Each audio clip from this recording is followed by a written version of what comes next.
Warning: the following episode contains content such as amputation, child amputation, unreality, hanging, implied parental abuse, mild jump scares, substance abuse, disturbing imagery and situations, stalking, auditory gore, and murder.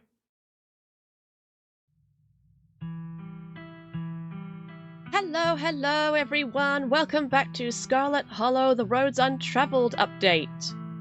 Our hardcore Wayne romance playthrough. We are now halfway through. We are on episode 3 out of 4. So if you have just joined us, big spoiler warning. This is big spoiler territory here before going in. If you'd like to get caught up, episode 1 and 2 are available on the channel on the playlist. Big old Scarlet Hollow playlist that I put in the description below. For the recap of episode 2, we tried to stay at the estate like a good cousin, but we were kicked out by some supernatural presence, although I partially blame Sybil until proven otherwise. We were dragged off to Tabitha at the mines while she was working, so we got to bother her for a bit and be an absolute nuisance. We also got to poke around and talk to some of the miners about Wayne and other weird stuff going on. By which we met Isaacs, someone who was a former friend of Wayne's, and we set up a meet time with him. And then we got roped into helping out the teenagers in the mines, the abandoned mines that was boarded off because of its devastating collapse. And for good reason, because it came down on us while we were trying to get all of them out. They all survived, but unfortunately Rosalina's foot was crushed in the devastation, so we're about to see the consequences of that. And that was just our Tuesday. Now that we are ready to go, let's jump straight back in because we have a ghost hunt to attend. With the crew this time. We're proceeding.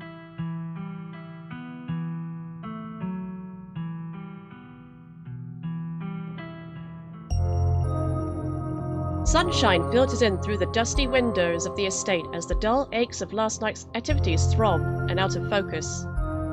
You manage to survive a second night in the town of Scarlet Hollow. As you pull yourself out of bed, you can feel the soot and grime of the shore mine still stuck to your skin. Take a shower, yes. You step into the guest bathroom and into the shower. Even this is all ragged. The water is hot and, surprisingly enough, clean. As steam fills your lungs and soot washes down the drain, we ponder.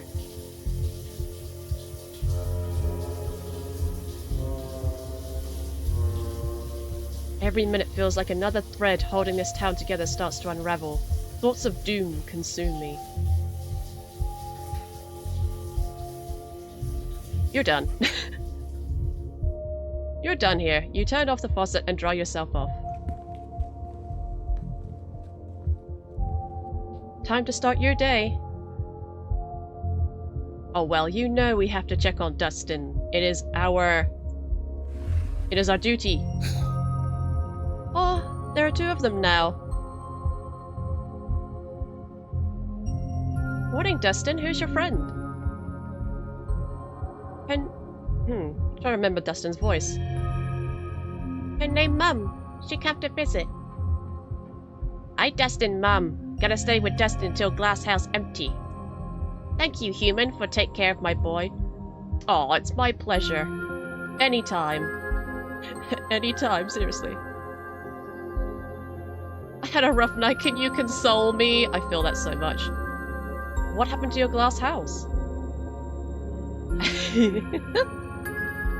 Asshole squatter move in. Kick Dustin Mum out. Squatter tried to eat Mum. Squatter evil. Evil. Squatter may be asshole, but Squatter not evil. It just try to survive, just like our creature. Dustin still have much to learn. So adorable. I had a rough night, guys. Can you console me? Was it because of Cat Monster? Dustin was scared too. If Cat Monster wants to eat Dustin, Cat Monster will have to go through Dustin Mom first. Dustin Mom will kill. Then Dustin and Mom eat like kings. This nature. Bless her. I've gotta go. Bye. Okay. That's that. I have 2 of them. My life is enriched. Will there be more? You can only hope. Look out the window. Aw. He's not there this time. Not even a good morning. You hold your breath and approach the bedroom window. After finding that boot print and viscera in the garden yesterday, you can't help but anticipate something staring back at you. It's the same view. You turn back to the guest room. Check the closet. I was kind of hoping he was in here. Every time you see that doll, your heart skips a beat. It hasn't moved, right? That's enough of this closet. Let's message both of them. You pull out your phone and open up your group chat with Stella and Kanika. We're finally starting to get in the circle now. We've been very isolated from everyone so far.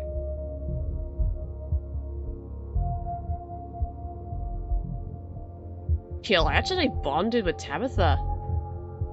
I don't think Kanika would be too...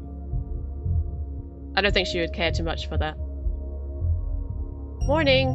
How are you guys holding up? Probably be a bit before you get a response. Ah, why not? Text them both. Send a photo of a creepy mascot in a grungy basement. How are you holding up? Even though I just asked you that. How are you holding up? I'm hoping maybe doing that will improve my relationship with them a little bit. Even though I did just ask them the same thing. You've done everything you've wanted to here. It's time to start your day. For real this time. You enter the kitchen to find your cousin in the midst of devouring a pint of banana chocolate chunk. Oh, yes. She isn't alone. Rufru glares at you from her usual spot on the counter as a red-headed woman busies herself trying to tidy as best she can. I could use some ice cream. Vile woman, destroying the natural order of my kitchen. Tabitha's eyes dart to the corner of the room, almost as if she's ashamed of being caught in the act of stress-eating ice cream for breakfast. Hey, we all have our fancies, Tabitha. Nobody lives in the garden. The apostles in my dresser told me someone's squatting in the greenhouse. Because that won't make me sound more insane than I am.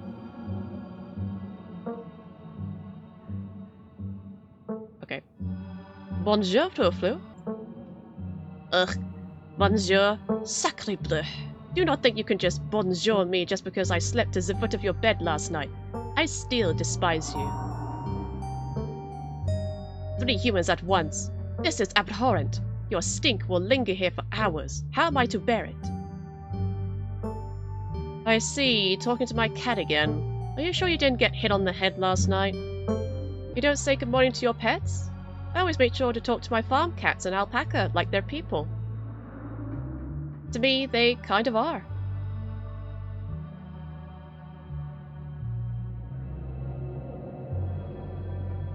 Nobody lives out in the garden, right?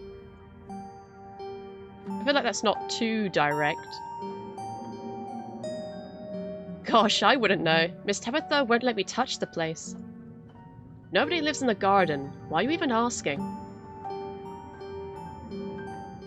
Oh wow, so many street smart options.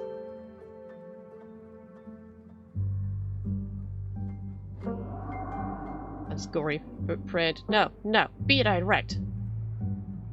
Why are you all so dodgy? Is there or isn't there something out there?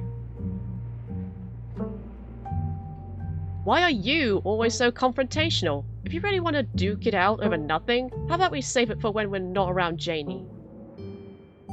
I don't know what's out there. You've seen what I have to do for a living. I can't keep stock of whatever creatures roam a garden I don't even have time to use. Gosh, you two sound a little heated. Is everything alright? We're fine, Janie. Alrighty then. I'll just let me know if there's anything I can do to help.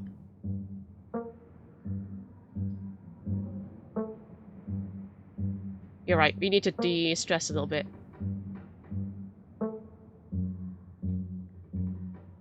How's your morning been so far? Aside from you trying to give me a heart attack about squatters in the garden.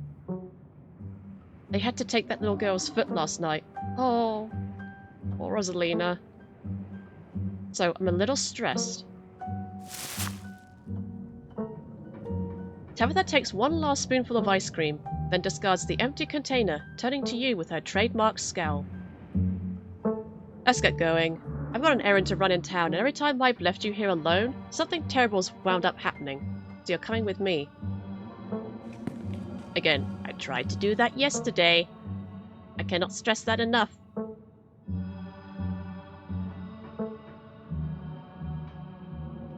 Hold on. You can't just tell me Rosalina lost her foot and move on like nothing happened. Just because something terrible happened to someone, it doesn't mean that life doesn't go on. Life has to go on, and let me assure you that what had happened to that poor girl weighs heavily on my mind. That kid was brave, and if it were up to me, we'd have dragged her out of there and hoped for the best with those other two. Now, shall we go? Or would you rather keep bombarding me with guilt for something I personally begged you not to do?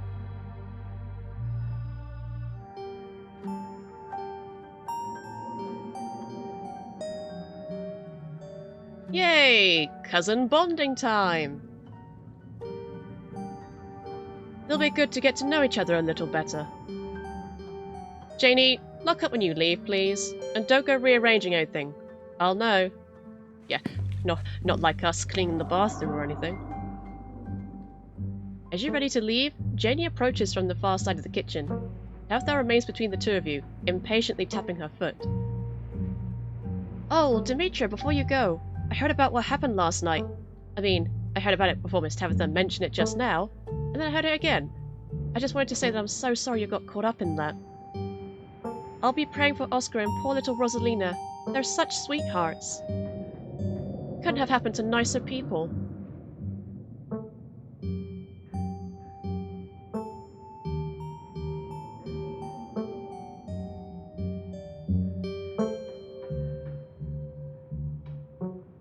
Last night was an unavoidable tragedy, but I'm afraid there's more to come.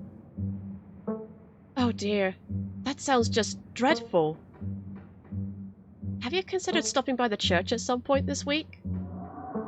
My husband's the pastor, and he's been going absolutely stir crazy since we've moved here, but with nobody really attending sermons. It'll probably do him a lot of good to talk you through your worries.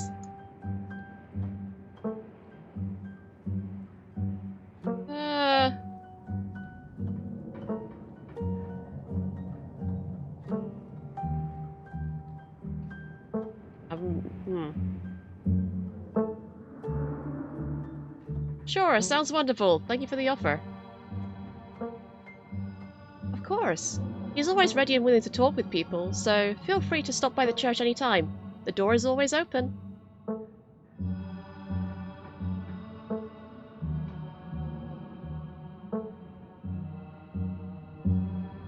Have you seen anyone prowling around the estate? Oh, that's a loaded question. Do you think about a guy named Wayne? That will probably be a dead end. I'd love to chat, but I'd hate to interrupt your work. I'm in town for a few days, though, if you've got time. Of course. Like I said, feel free to swing by the church any old time. Alright, let's go. Bye, Jenny. Be safe out there, you two.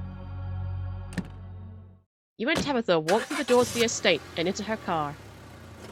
The ride to town is uneventful, your cousin unsurprisingly more focused on the road than on making conversation. Ah, yes. Alright, we're just popping into the general store for a few minutes. Oh, what are we doing at the general store? Picking up tea from Sybil.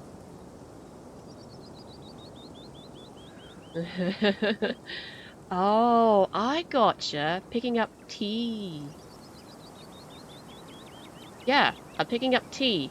Why are you saying it all weird? Wink at her. Wink. Did you think I was taking you with me to buy drugs? I'm picking up normal tea for drinking. Sure you are. I'm just pulling your leg. Don't ever try it again. No promises. After everything that's happened the past 2 days, it's nice to just go on an errand. Exactly. You and Tabitha turn as the door to the general store bursts open. A flustered Kanika exits, shouting behind her. Fine, okay, keep coddling him. Keep letting him get away with stuff you never would have let me so much as think about. I'm sick of carrying this family. Kanika storms off, the door slowly drifting shut behind her. Ugh, other people and their drama. If more people kept things to themselves, they'd be a lot happier.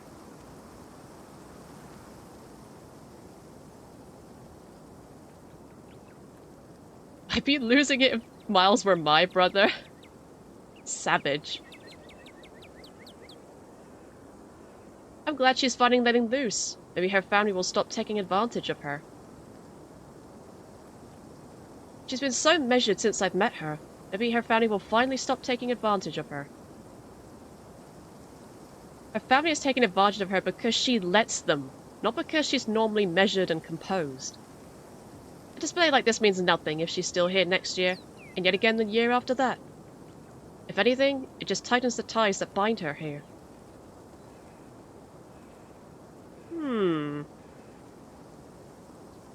I think you're only saying that because you want to leave.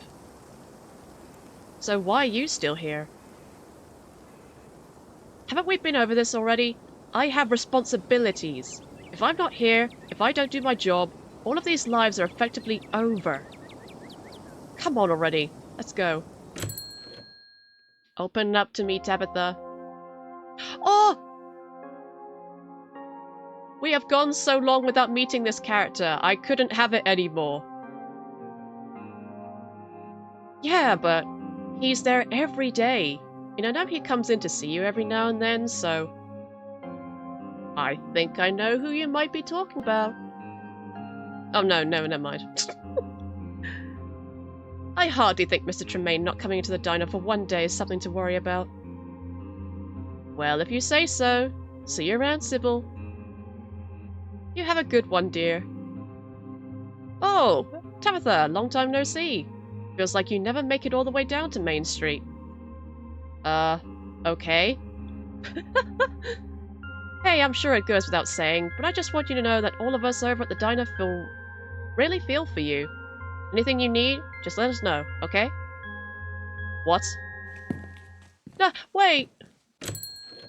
No! The stranger nods politely, and then leaves without saying another word. Wait. Who the hell was that? Don't you live here? I should be asking you who people are. I guess. Anyways, it's not important. Good morning, Sybil. Good morning, you two. Hope you're doing well after last night's activities. Is the new blend ready? Of course. Demetra, if you'd like to keep Miles company, Tabitha and I will be just a minute.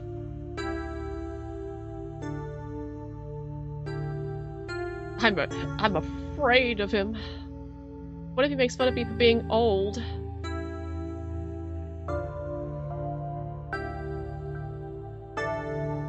Is Kanika okay? Of course. She just needs some time to cool down. Emotions are a little high considering everything that happened yesterday. She'll settle down soon enough. I'm just glad both of my little ones made it out okay. Sybil's motions for Tabitha to follow, and they both disappear into the tea room, closing the door behind them with a tinkling of bells. Ooh, eavesdrop. Yes. You find a subtle spot near the door and listen in. The walls of the tea room are surprisingly thick, and you can only make out snippets of the conversation. I know it. Longer, short notice.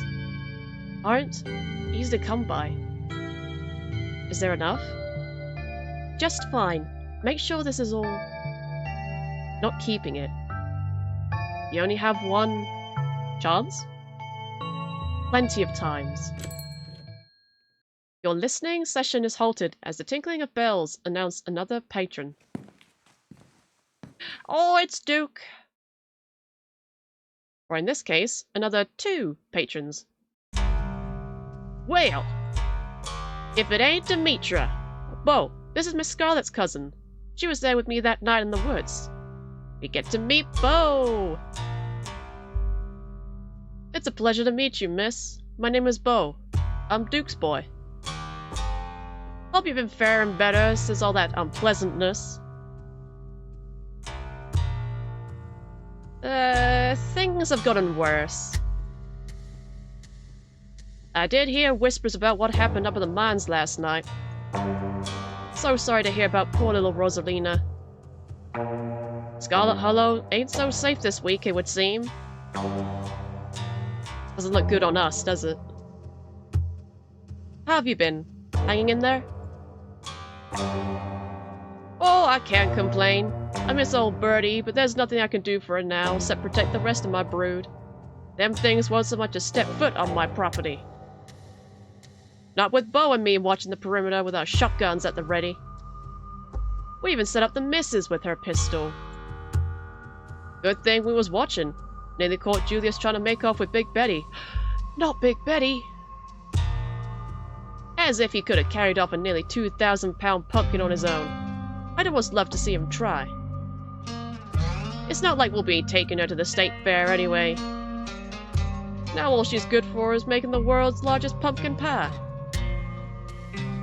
I don't think Mama has a tin big enough for a Big Betty-sized pie, Daddy. Oh, that's a shame. Who's Julius again? The name rings a bell. I believe Duke talked about him in episode 1.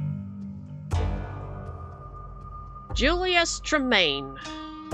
He practically spits the name. Some cousin however many times removed, though I don't claim him as kin. He owns the farm next to ours, except he doesn't seem to have a good grasp on whose property is whose. Thinks he owns half our land, always sneaking around and taking vegetables we planted. I'm flip-flopping between accents here. Of course, the way he tells it, we're the ones stealing from him, saying he's the one putting seeds in the ground. He's a miserable old cuss, and he knows it too. Stealing vegetable born of other folks' hard labor is probably the only joy he has in life.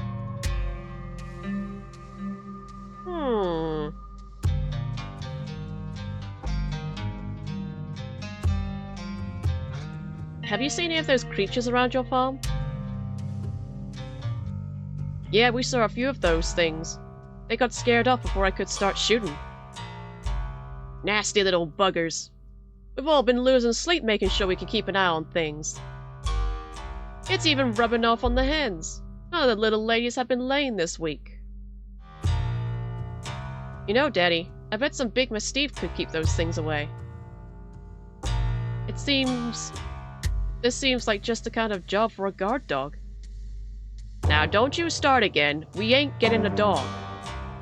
I got enough mouths to feed, and as much as you say you'll take responsibility, I know it'd be me cleaning up after it. Aw, he's... Poor Bo. Besides, I don't have much faith those things would be stopped by a dog. I saw more than a few in that... nest. And, considering what happened to Gretchen... Oh, Gretchen. Those things we saw on Monday are called ditchlings. and they're a bad omen. Ditchlings? Sounds like some old folktale. Suppose that suits them. As to being an omen, I believe that too. But I suppose there's not much to be done if they're forewarned in some kind of disaster, besides looking out for me and mine. Still, I appreciate you telling me, Demetra. I'd have a feeling you'd believe me, Duke. Nice seeing you, Duke. It was a pleasure running into you, Demetra, but we'd best get on with our shopping. Can't spend too long away from the farm with what those little devils running around. Can't leave Mom all by herself up there for very long. You have a good one. Hope Scarlet Hollow treats you better from now on. It was nice meeting you, Demetra. And please tell Miss Scarlet that I'm sorry about her mama. What a charmer. That's an adorable height difference, by the way. Look at him. They shuffle off into the aisles. Tabitha and Sybil are still in the tea room. Your phone buzzes. Oh my god, hey, I overslept. Still gonna make myself breakfast. Meet at library after and figure out plan? And then it buzzes again. Hey again, if you want to come over for breakfast, would not hate it. And then it buzzes again. Somebody was busy this morning. Oh, hey again. If you want to hang out before the library thing, I'm parked in the abandoned lot by the gas station. It's hard to miss. And that's that. You can't possibly get any more texts. Nah, you said that. This is Isaac's from the mine. You gave me your number yesterday. I'm out behind the diner if you want to talk. Tabitha sure is taking her time in there. Okay, I can only say that Knika inviting us for a hangout means she can't completely despise us then. That's good. I do want to meet up with Isaacs. We gotta get some more info. Some inside info. You probably have time to slip off and hear what Isaacs has to say before Tabitha even knows that you're gone. Because I'm a sneaky son of a gun in this playthrough. You hold the bells on the door to the general store, quieting them while you make a silent exit. Didn't even acknowledge Miles. You find Isaac smoking out by the dumpsters behind Winnie's diner. Thought you weren't going to show.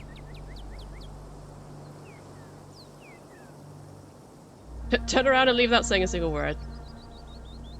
Here I am. Listen, I don't have a lot of time to talk, especially with you. The guys are all riled up after last night. They're talking action. If they saw me out here with you, they'd think I was some kind of scab. But none of them will listen to me, especially now. They've all got bigger things to worry about than a single missing miner. I haven't forgotten about him, though. Anything you want to know? Just ask. Alright, hopefully we can ask all of these. What kind of action are people taking? Isaac glances around nervously. They're talking about a strike, but you didn't hear it from me. Mum's the word. So... Tabitha was dating an employee? Yeah. Wasn't the first time either. I knew some of the other fellas she dated. They said she was the coldest woman they'd ever met. Had a habit of dropping them a few months in before picking up the next poor son of a bitch who fell for her wiles.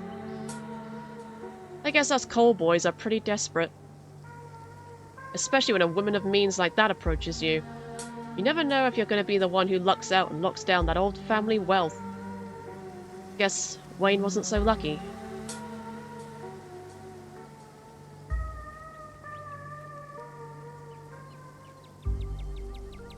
I ran into him. I told you yesterday that your friend is missing. Well, I don't know about that. I ran into him after we talked yesterday. But why wouldn't he come tell me he's alright? Where is he staying? Why is he hiding from everybody? It just doesn't sound like him.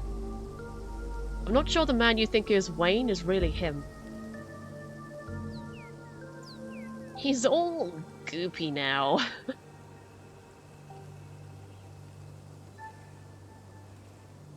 I don't know what he is now, but he doesn't feel human.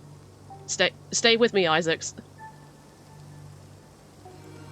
A day ago, I wouldn't have believed you, but I've seen some weird shit since getting off work last night. Got some kind of hairless monkey rifling through my trash, and I couldn't get this whispering out of my head last night. Oh, he had his own encounter.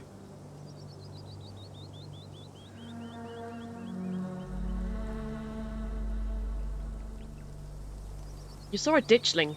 They're a bad omen. No shit. Sounds like something Johnson would run his mouth about. Who am I to question that, though? This whole town's going to hell.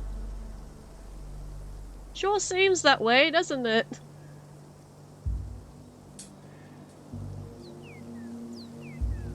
Why would he be following me? Damned if I know. I didn't even know you existed until yesterday.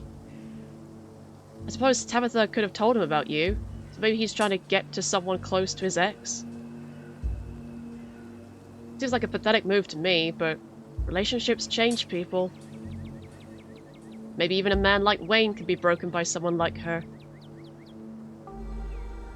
I wonder if that line is going to come into play. Like, I wonder if that's going to be important later on. Did anything happen to him at the mines? Find any weird stuff? Uncover anything that wasn't meant to be uncovered? No, I don't think so. The few shifts he was picking up there were all above ground, mostly operating machinery. Pretty cushy stuff, to be honest.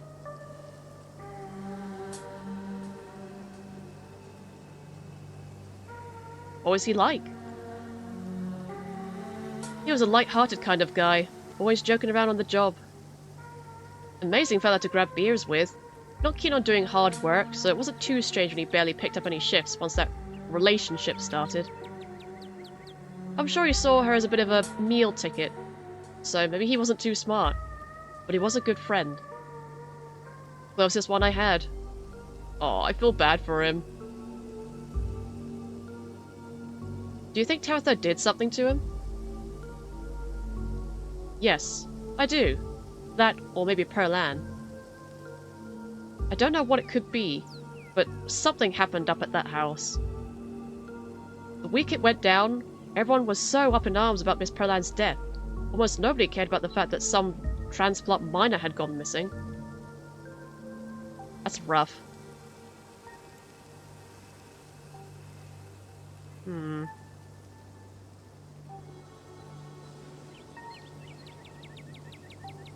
Did anyone think that might be a connection? I mean, I'd like to ask this one and this one, but...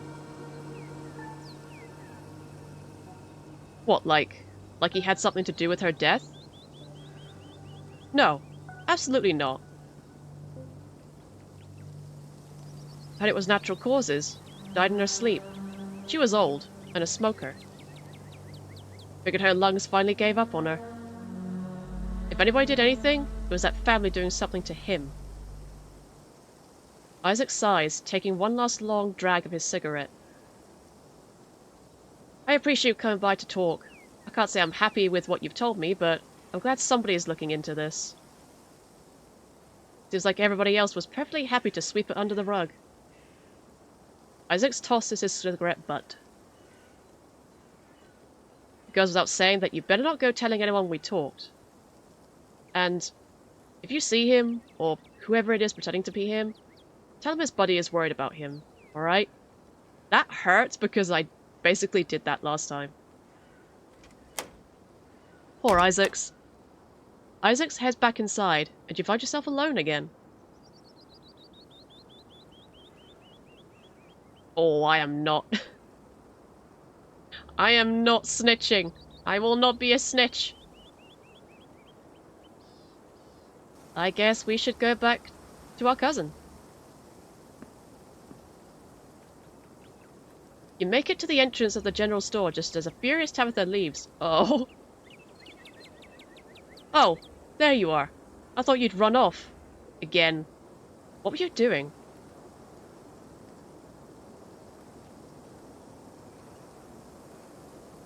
Blame it on Miles. Miles is the scapegoat.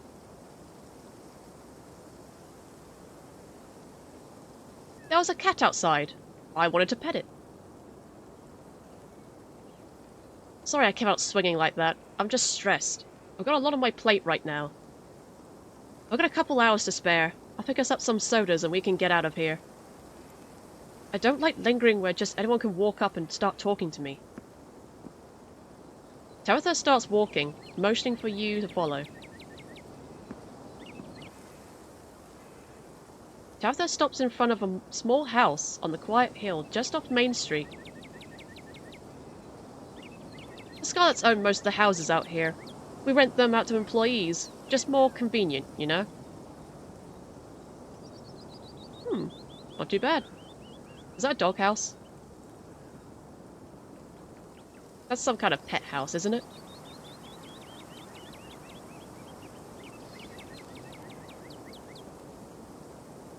Cool! Yeah, it is cool. It's nice to have a place where nobody can bother me. She's smiling, sort of. Now come on, let's make ourselves scarce before we're spotted. Your cousin pulls out a heavy set of keys from her pockets. She picks out one marked with a bright strip of green tape and unlocks the door.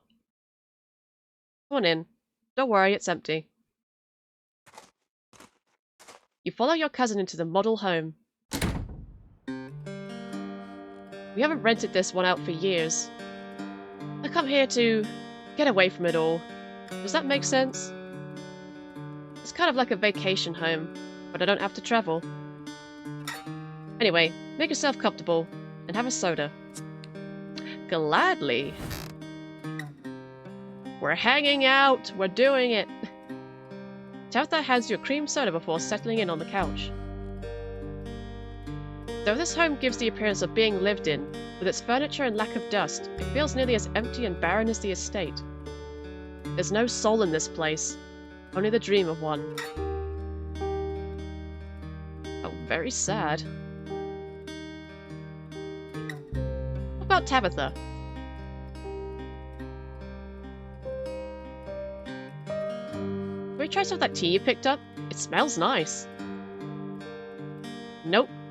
It's a sleepy time tea. You don't want to drink it in the middle of the day. Do you ever get to travel? I saw your blowing rock mug. My what? Oh, that must be one of Janie's. She was always saying we didn't have enough cups. There are 3 cups. That's plenty. One for me, one for Palan, and one for the occasional guest.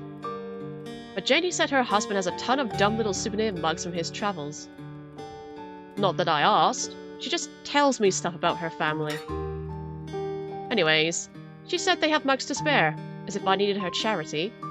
I guess she must have snuck a few in under my nose. I'll have to remember to toss it when I get back. Anyways, to answer your question, no, I don't travel. Too much to do. Sure, I'd like to see the Outer Banks one day, but I'm the head of the company. It's not like anyone can cover for me. Maybe when I retire, if that ever happens.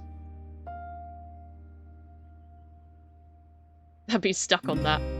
You have only 3? You should be nicer to Janie.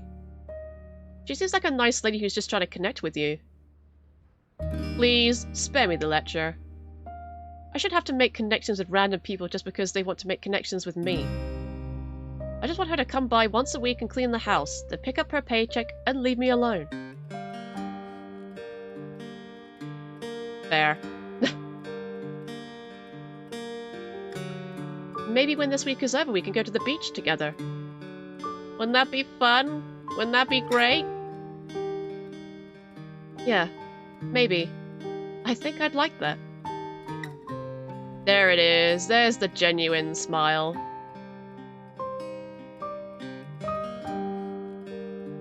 Do you like living here? Like I said, it's the only thing I know. You don't have to have lived somewhere else to know if you like it here. I respectfully disagree. Everything in life requires context to properly understand. And I don't have context here.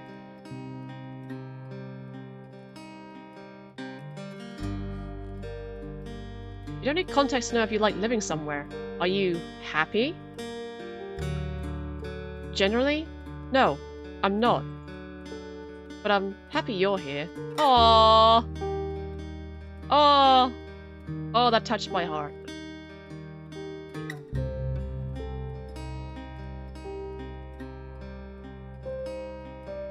Do you actually like running the mines? I mean, I feel like we know the answer to this question, but maybe it leads somewhere.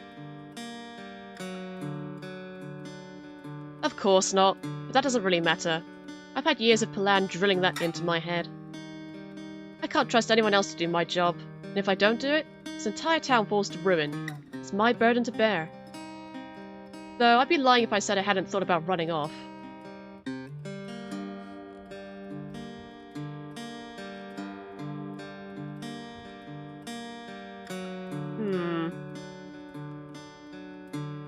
What would you want to do if you weren't here?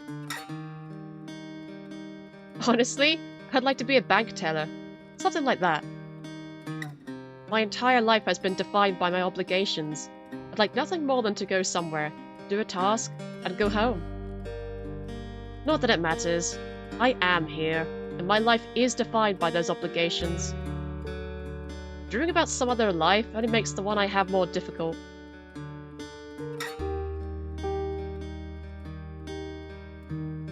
What about our family?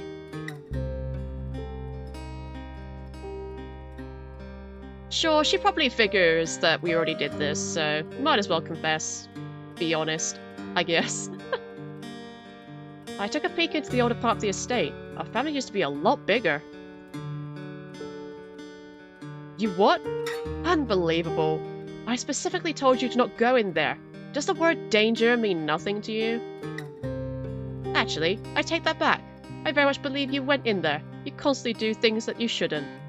I'm glad you've at least started letting me in on your little plans. But I digress. There used to be a lot more Scarlets, but now it's just us.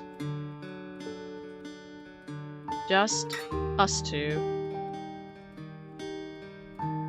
What was Perlan like? I feel like treading on eggshells here. Okay, I guess you should know at least some things about the woman whose funeral you'll be attending. She was my mother. She was your mum's twin sister. Fraternal. They did look alike.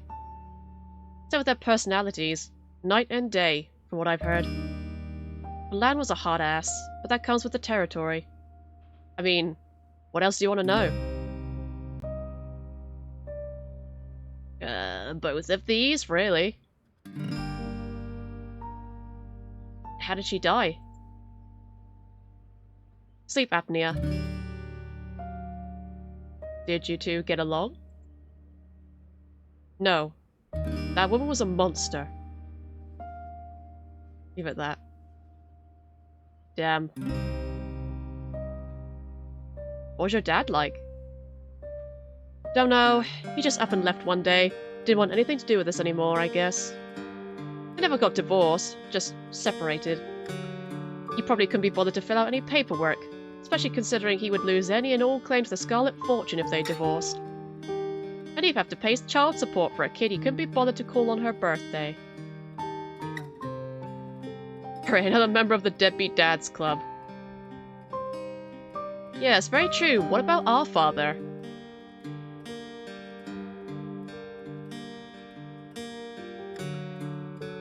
I'm sorry. That must have been really hard for you.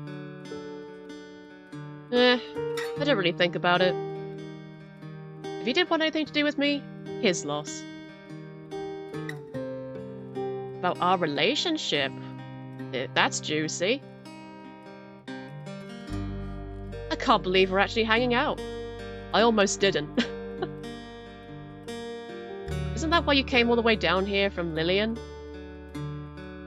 I'd almost forgot that's what I named the city I came from.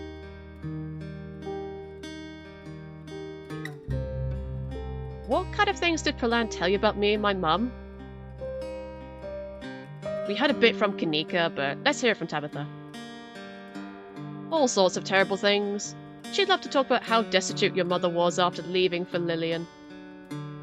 You were always a poor student and troublemaker, constantly getting taken in by whatever terrible counterculture of the week was hip and trendy in the city. Wow. For what it's worth, I don't think any of it was true. I mean, look at me. Well, except for you being a troublemaker. What do you really think of me? You're better than asking me for validation, I'll say that much.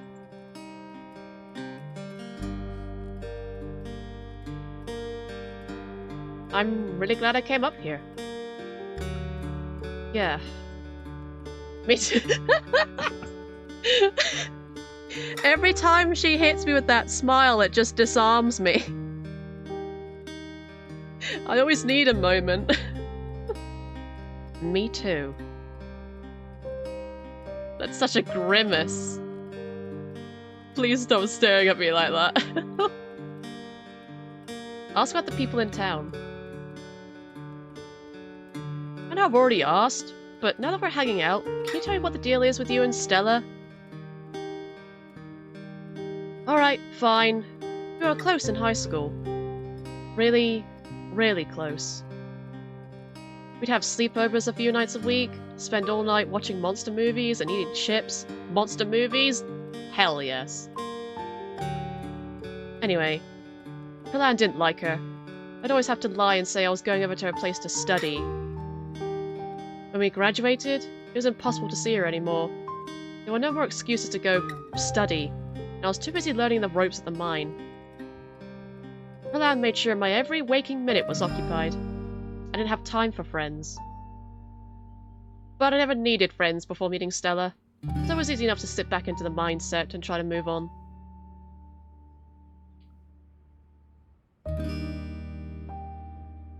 Again, obvious, but let's be direct. Are you two exes? We're ex-somethings. You say it wasn't serious, but I beg to differ. Do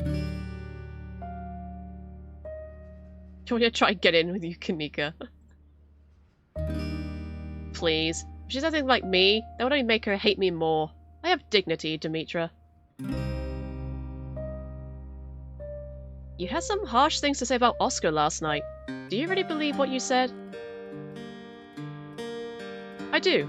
Some people shouldn't have kids. Well, that's the end of that. What's going on with Wayne? He's been following me. I think there's something wrong with him. Wayne? As in, Sam Wayne? You saw him, right? I don't know who you think is following you, but it can't be him. You saw him, Tabitha. Remember that night? I sure do. Sam Wayne wasn't a creep. Sorry. It's a bit of a sore spot for me. I'd rather not talk about it.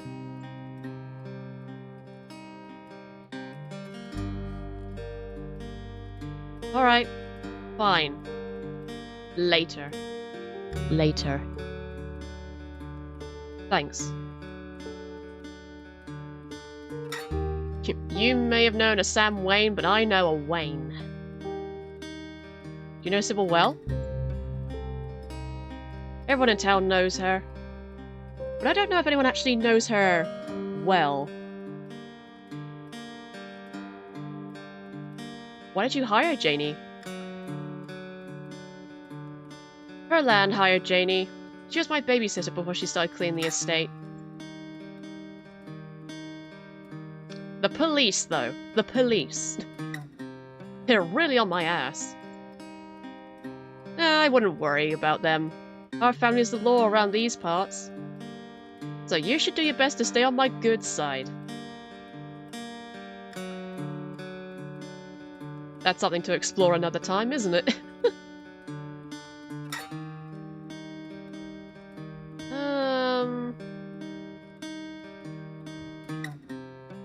she said to keep her updated, but I don't want to come across as being someone that snitches to her all the time, and... So actually, I'm not going to say that. Thanks for taking me out here. The phone buzzes before Tabitha has a chance to respond. Almost forgot, it's Mayor Jimmy Day! Good excuse to head over to the library. We should check in with Oscar. Meet y'all there in half an hour. I totally blanked on that. Been having a weird, foggy morning. Sad. Wild that they're still doing the Mayor Jimmy thing even after last night. Do you think news has spread yet? But yeah, we should go see Oscar. See y'all soon. Somebody's popular. It's me. It's Mayor Jimmy Day? Oh, what a ridiculous event. You know, he's a dog, right? Did they fill you in on that little detail? No, they did not. You haven't had a human mayor in Scarlet Hollow since at least the early 1900s. We've been a dog mayor town since then. Tabitha takes another sip of her soda, smirking. Everyone knows it's our family that holds the power in this town. Still, sounds like it could be kind of fun. Even I could admit it's funny watching everyone fawning over the little guy in his mayor get-up. Yeah, count me in. We can finish our sodas and head over.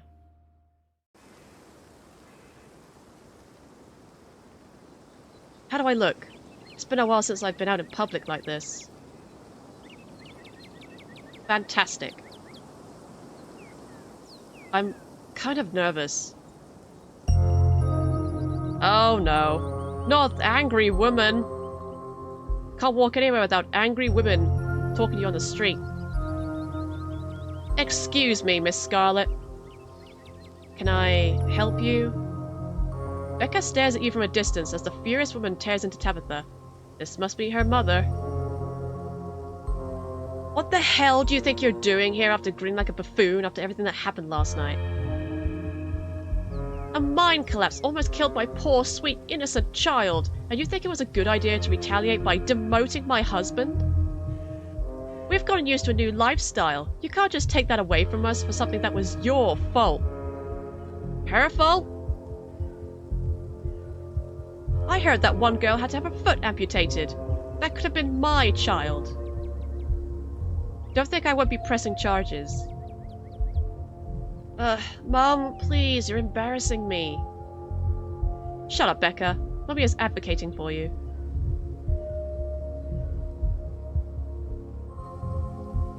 Very true. You're complaining about your husband being demoted? Your husband told your daughter it was safe to go into that mine. Of course he was demoted. I'm right here. Even if he did, it wouldn't have mattered if the entrance to that mine was actually secured. There'll be hell to pay, Tabitha Scarlet. What legal grounds do you think you even have? There are signs. The place was boarded up. I did my legal duty, and you don't have a leg to stand on, so don't try to threaten me.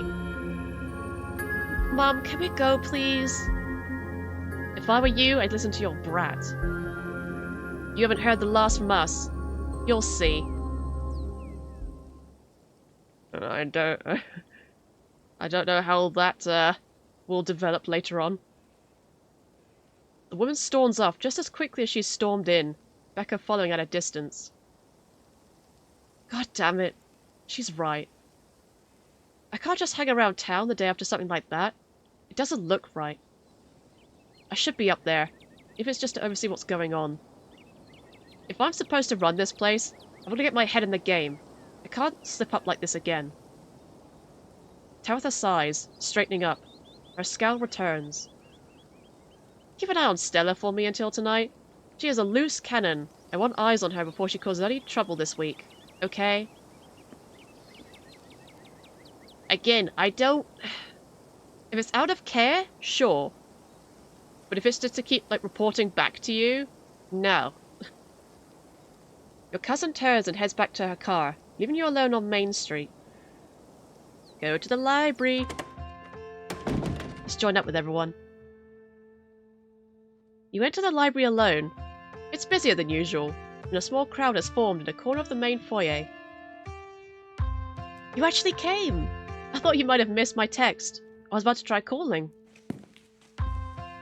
Surprised to see you here, Demetra. I have expected you'd have skipped town. Never. Well... Yes, the whole gang's here. I've been waiting to introduce Demetra to the mayor for, like, the entire time I've known her. It'll be worth it. Trust us. Alright, shall we? Yep, he's a dog. An adorable dog. Oh, the portraits. You can tell this dog is of the mayor from his little sash and his fancy top hat. Oh, the top hat. There's a regal air about him, almost as if he knows the position of authority he's been elected to. You haven't met the serious man by his side, but you have to assume that he's the mayor's handler. Good morning, citizen. I don't believe we've met. He holds out his paw as if to shake your hand. Yes, yes. It's lovely to meet you, Mr. Mayor. This is why we have talked to animals. You know it's true. You take his little paw in your hand, but the burly security detail stops you. No paw shaking. Only head pats and ear scratches allowed. I must apologize for my security detail. He has my best interests at heart, but he can be a little gruff at times. He's a dog. And you're an ape. And yet here I am, the big dog in charge. He's the mayor. I'm so glad no one ruined the surprise. This town has had a dog as mayor since the early 1900s. That's just how we do things around here for some reason. It's the best part of living in Scarlet Hollow, besides the nature. And all my friends, and Winnie's Biscuits. Oh, and the close-knit small-town community, of course. But having a dog mayor is a close fifth, no contest. Now, is there something I can help you with? You're not one of my constituents.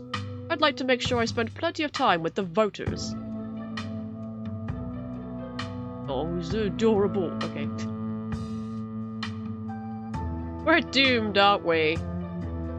That is the perfect response.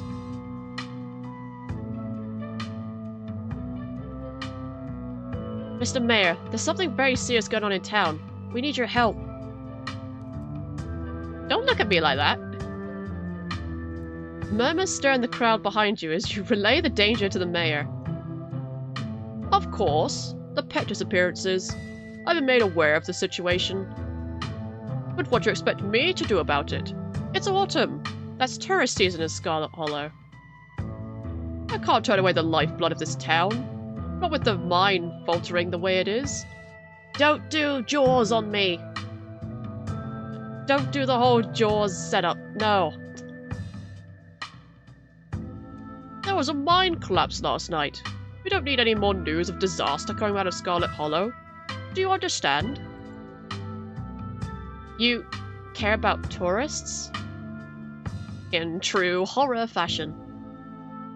So you know there are monsters laying eggs in the local animals, and you're just gonna let it happen? Laying eggs? Don't be ridiculous. I'm sure that whatever is causing these disappearances is just a bear or a mountain lion. We've all smelled them up in those hills. They'll move on soon enough. This is a southern town. Plenty of people are armed around these parts. They'll take care of the problem before it gets out of hand. And in the meantime, it's best not to cause a panic. I'm a pillar of this community. It's my job to project strength to my constituents. Alright, you've had your turn with the mayor. Now move along and keep the line going. Oh, you arch your brow at me. And by the way, I know you were up at the mine collapse last night. I may be off duty, but I'd be remiss if I didn't let you know that I've got my eyes on you. So does everyone. All of you. Let's hope the rest of your stay in town is a little less conspicuous. What are you, a cop? Yes. Yeah, alright. Great. I'm glad we could come to an understanding. That's how I read that reply, is, yeah, alright. Demetra? Deputy Franklin is a cop, just in case you didn't know. I would still give him attitude. Demetra would still give him attitude. Stella and Kanika quickly shuffle out of the room ahead of you, leaving you to follow. Aw, dog cookies! I want it.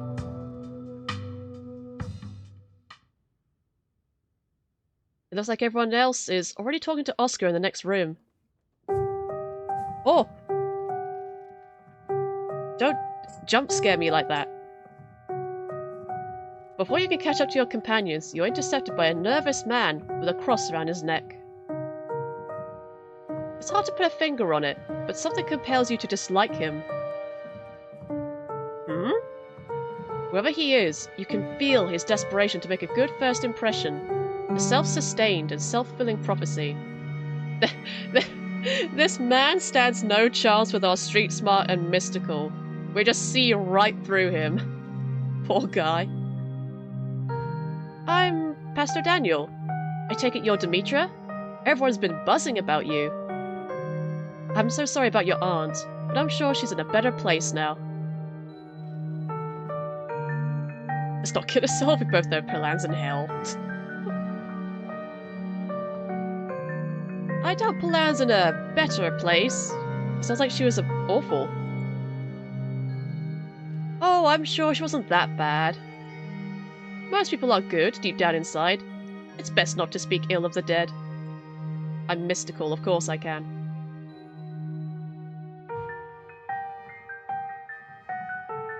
Hey, do you know anything about ghosts?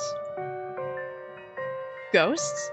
I've never encountered one myself, but I have heard stories of folks who have been visited by their loved ones from beyond the grave, and it seems like it provides them with a sort of spiritual healing. Like their beloved relatives are watching over them, even in death. Is this about Perlan? Or perhaps your mother? Have you been visited by her? We need an exorcism! No. Oscar's place is haunted. Oh, like a Scooby-Doo episode or something? I'm afraid I don't buy into that particular notion. It's a bit too spiritualist. Now, if it were a vision of one of his parents trying to contact him from heaven, I could understand that. It isn't. But I simply don't believe in malicious spirits, lingering neither in heaven nor hell, jumping out of closets to scare us. Man in a mask, or man in a veil. I'm sure there's a perfectly reasonable explanation for whatever it is he saw.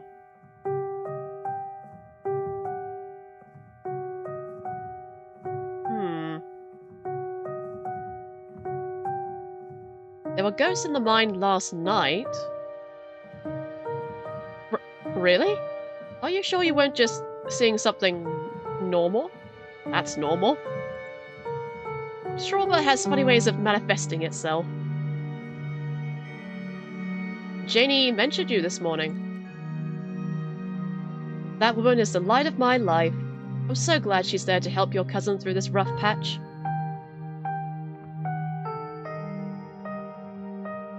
The mayor's a huckster and a fraud. The bastard cares more about tourism than the fate of the town.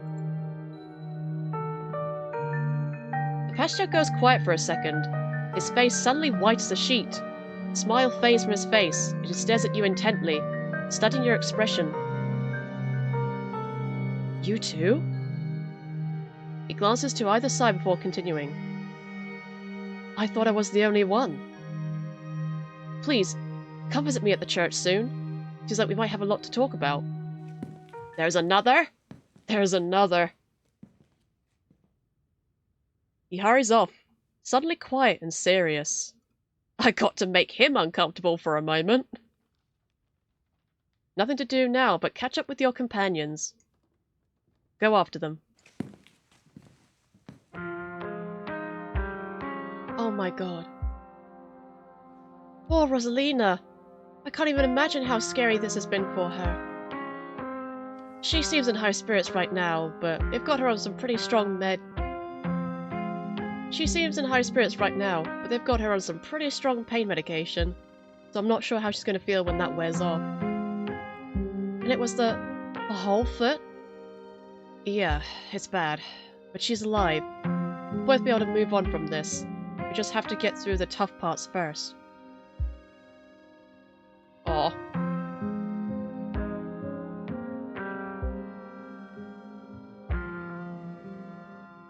I should have done more for her.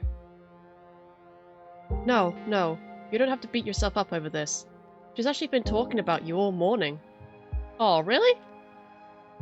She's really happy that you were able to help her and all her little friends. She keeps saying how much she wants to bake you a cake. Aww! Of course, we need a real kitchen for that. Not just a hot plate. I'm sorry to cut our conversation short, but I better get going. I was only supposed to come back to pick up a few things, but then the hospital called and said there'd been some big bus accident on the highway, and they need the beds, so I have to come pick her up. Even though our house is still haunted, and the only place she can lie down until then is the dirty back room that drove her away in the first place, and Mayor Jimmy Day is happening... Sorry. I'm just a little overwhelmed. It's okay, Oscar. We're here to help. Yeah, we're gonna get that ghost. We could always go ahead and do a ghost bust, or whatever we're calling it, while you're out. And she'd be able to go right back to her old room as soon as we got back. That's probably a good idea, right? If only. But it doesn't come out during the day. So any busting attempts are gonna have to wait until nightfall. I'm still not even sure we can get rid of it at all. I think I'd have to see for myself that it was gone. You managed to trick me a couple times, and I can't handle any more surprises right now. I've got every ghost hunting device known to man. You're in good hands, Oscar.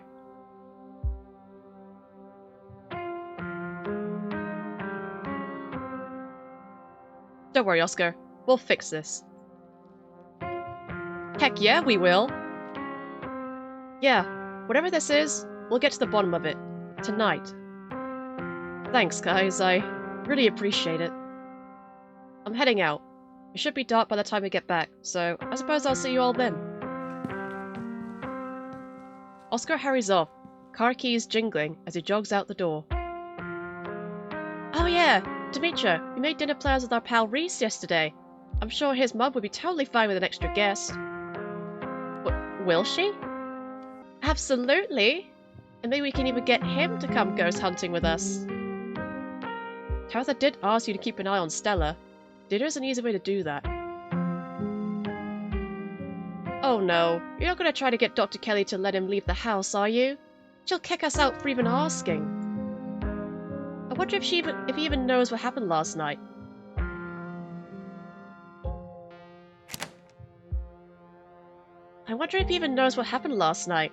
I don't know how disconnected he is from the news around town. Jeez, should we tell him? Gosh, I don't know. Maybe we just play it by ear. Anyways, shall we? Time to go. So about the mayor.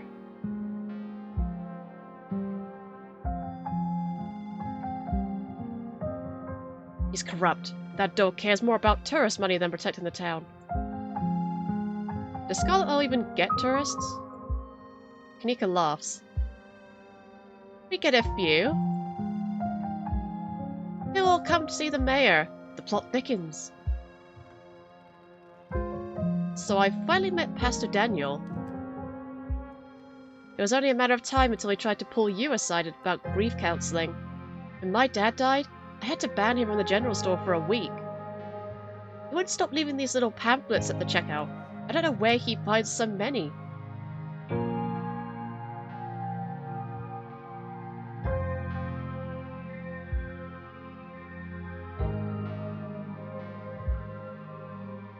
I think he just really wants people to like him. but he comes off as desperate. It's a vicious cycle. Aw, when you put it like that, his whole situation is kind of sad. Even if that's the case, it doesn't mean I have to like him. Whatever his deal is goes a step beyond trying too hard to get people to like him. The man was grinning through all of my dad's funeral. He's not normal. And I don't mean that in a stigmatizing mental illness kind of way. There's just this little siren that goes off every time I see him that tells me to get away from him. That's exactly how I would describe it too. I mean, that's technically what we got as well. The whole town feels the same way. Now that I think about it, he must be pretty lonely. He could look for friends somewhere else.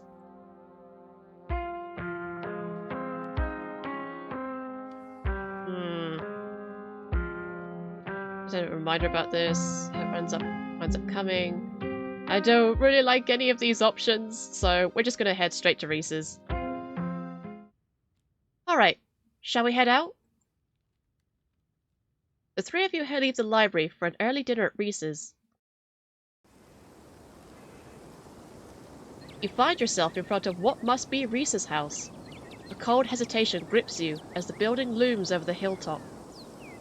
Though it's only early afternoon, it feels much later, the sun already sinking behind the tall mountains that surrounded Scarlet Hollow. Wait, Stella, before we go in there, you told Dimitri about Reese's situation, right? What, his art? Oh, the illness thing. No, we've been a little busy for small talk, you know? With all the scary events going on. God, this has been such a long week already. Well, like Stella said, Reese has an illness, and his mum is really serious about it, so please don't make her mad or she'll yell at us. Reese! The door swings open. Hey! Reese! Oh my god, dude, it's been ages! You must be Demetria, right? Stella texted me you were coming. Are they here already? And of course... I knew you'd show up early, Stella. And you brought an invited guest. Great. Let's just get this over with. Sorry.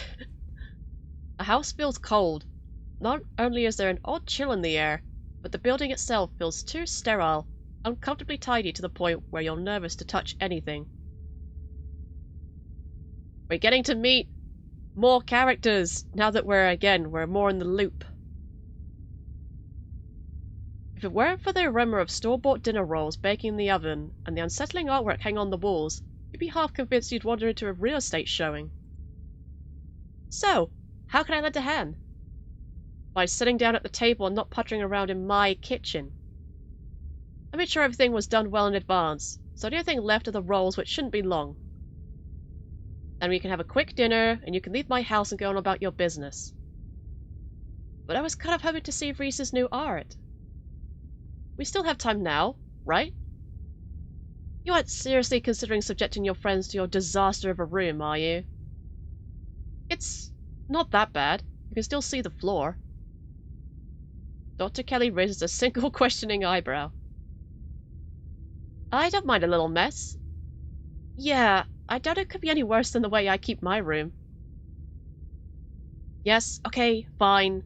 As long as you stay out of the kitchen, I don't care what you get up to. Cool. We'll just be downstairs. You won't even know we're here. You make your way towards the basement stairs. Oh, it's so good to see Reese. The basement is what you might expect out of a tortured artist who spends all his time confined to his studio. Discarded canvases line its edges, while trash and sketches leak out from their piles in the corners of the room, hiding the bare cement floor. Ghoulish faces coat the walls in paint, sneering out at their creator. Your mum is so scary. She can be a little intense, kind of overprotective, which I guess makes sense. Anyway, make yourselves comfortable. You'll have to forgive the mess. I've been distracted lately. I haven't been cleaning much. Let's really take a look. to appreciate this artwork. Big fan, big fan.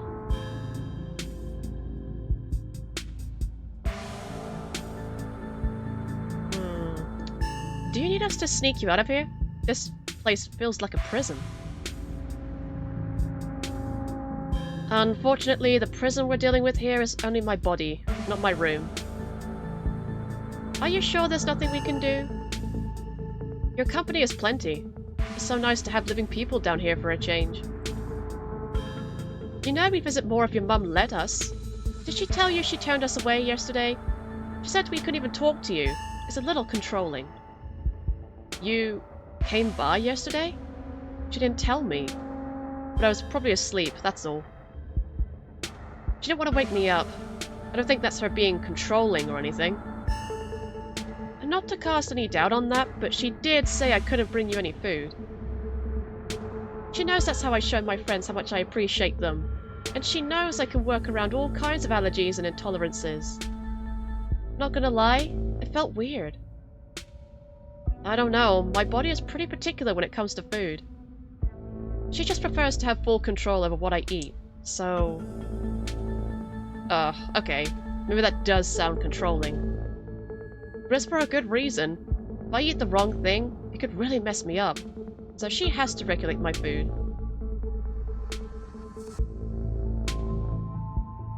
Right, let's go through these one by one. So, has Stella told you about everything that's happened the past couple of days? Oh, she's told me all about what you guys have found out there. I wish I could see some of it myself, but, you know. He gestures in futility towards the walls of the basement. Are you sure you can't just sneak out one of these nights? The doc isn't keeping me prisoner here, Stella. I'm sick. You know that. I'm sorry, man, I didn't mean to... There's nothing to apologize for, and I appreciate the effort. Really, I do. There's just nothing you can really rescue me from. That die's already been cast. But we were talking about the past couple of days, weren't we? Do you have any thoughts on the ditchlings we've been seeing? Yeah, they've been coming up to my window at night. Wait, really? Is that why you texted me that they looked like something out of your nightmares? Yeah, I thought I was hallucinating. I hadn't put it together that we might have been seeing the same thing until just now. I've been sketching them, actually. Tell me what you think. I say the resemblance is... pretty on point. Yep. I feel like I could have seen all of them. He pulls out a sketchbook from one of the piles in his room. Okay, that's exactly what I saw on my way home last night.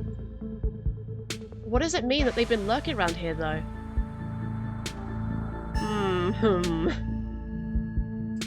I don't know, but I like the company.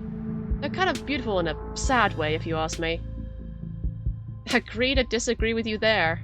Those things are going to be stuck in my nightmares till the day I die.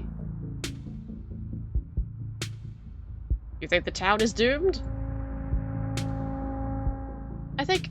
she's not a fan. I think everything is probably doomed at some point, but I guess that's answering a different question. Do I think the town of Scarlet Hollow is on the brink of collapse? Probably not, but it's not like I have a lot of perspective on what it's like out there. There could be rioting on Main Street, and if Stella or the doc didn't tell me, I just wouldn't know. I would totally tell you if there was a riot. Would Dr. Kelly tell you, though? I mean, yeah, I'd hope so. But the point I'm trying to make is that other people are my eyes out there. What do you think about my cousin? She was always so distant and mean. I probably would have thought she had it out for me personally if she wasn't like that towards everyone. Or if I thought she even knew my name. But people change. Maybe she's nicer now. She's still terrible. You guys just never took the chance to get to know her. She's actually really funny and sweet. I'll pass, thanks. Do you know anything about this Wayne guy who's been following me? I will ask everyone I have to. Who? That sick weirdo who keeps coming to the general store? He's been following you, Demetra? Oh yeah, that slasher creep. I appreciate the classic Jason vibe he has going on. Here's hoping he doesn't live up to the look, for all our sakes.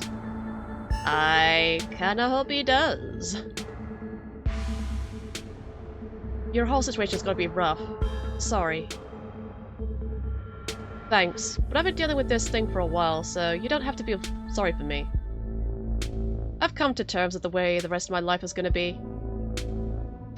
You're so macabre, Reese. You make it sound like you've been sentenced to death. You haven't, right? Not exactly. No one really knows what's wrong with me, but it's been getting worse. I can barely keep most food down. My skin always itches like there are worms crawling underneath it. I could live for a long time, or a short time. No one's sure. But I'm definitely not going to get better. Whatever time I have left is going to be miserable. So, I've done my morning. My best years are behind me. My future is unknowable, but one day I'll wind up in a pine box just like everyone else. And I'm okay with that. Damn, Reese. I may be a goth, but that's some real nihilistic shit. We'll make sure to come by more often from here on out. Friendship heals all wounds, right? Thanks, guys, but you really shouldn't worry about me. I have my art. I'm doing fine, really.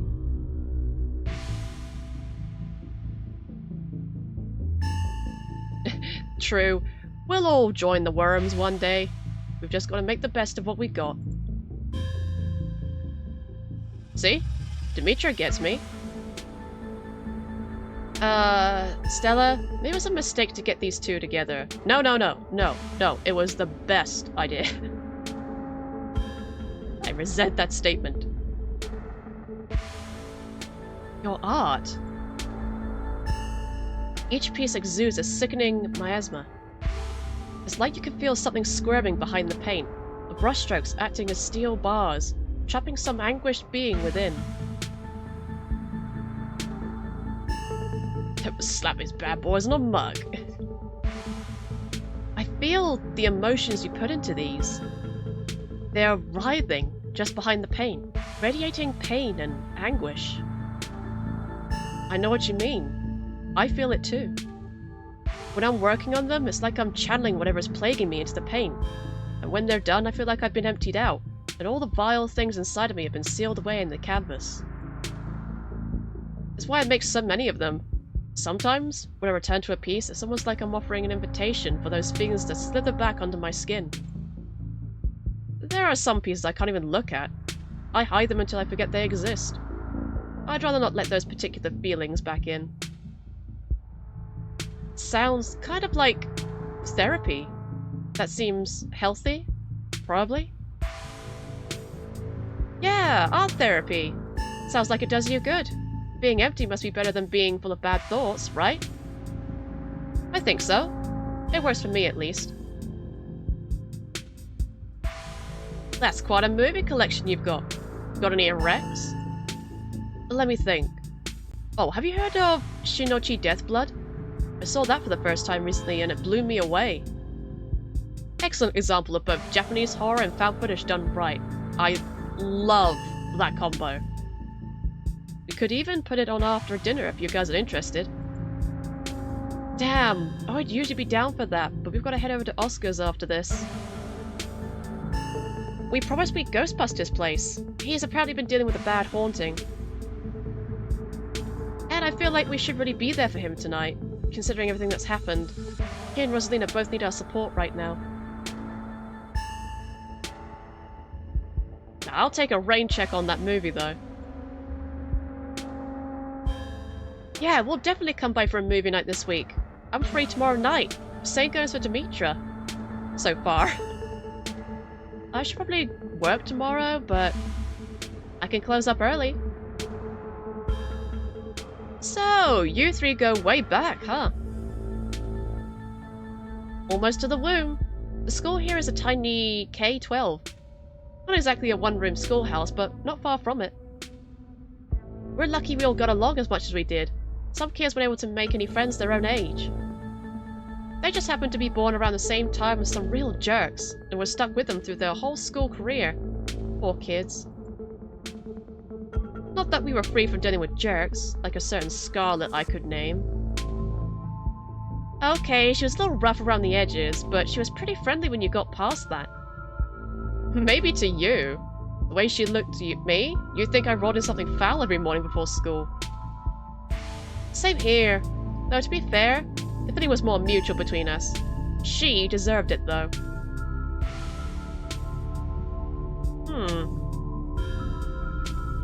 Oh, hello. If you need someone to pose for your paintings this week, that's so kind of you to offer. If you're okay with hanging out at weird hours, I'd love you to come by and sit for me. It's been a long time since I was able to draw anyone but myself, and I'd really appreciate the company.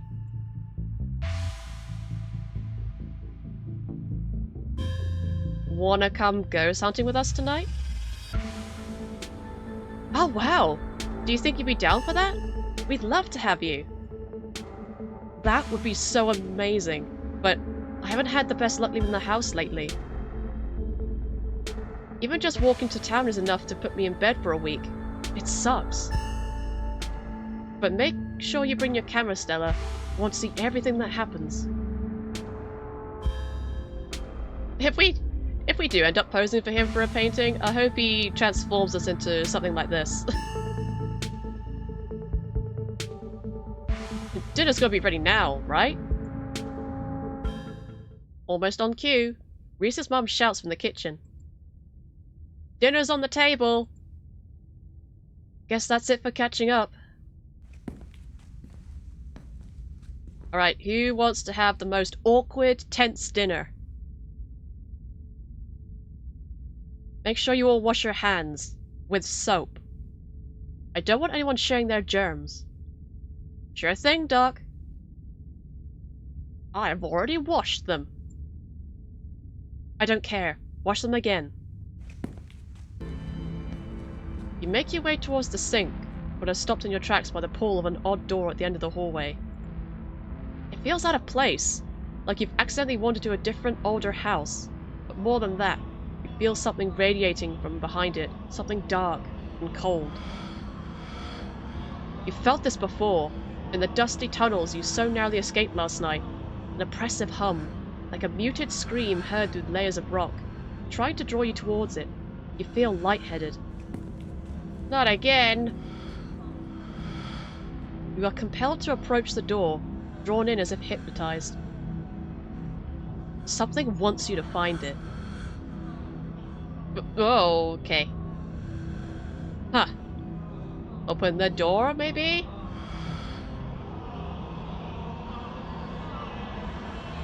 How far does this go?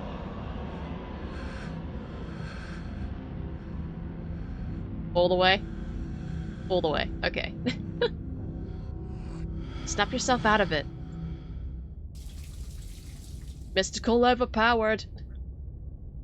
You do your best to snap yourself out of it, turning into the bathroom and dutifully washing your hands before joining your companions at the table. Dinner is already laid out. Dinner rolls, spaghetti, and a light salad. Kanika anxiously picks at her food.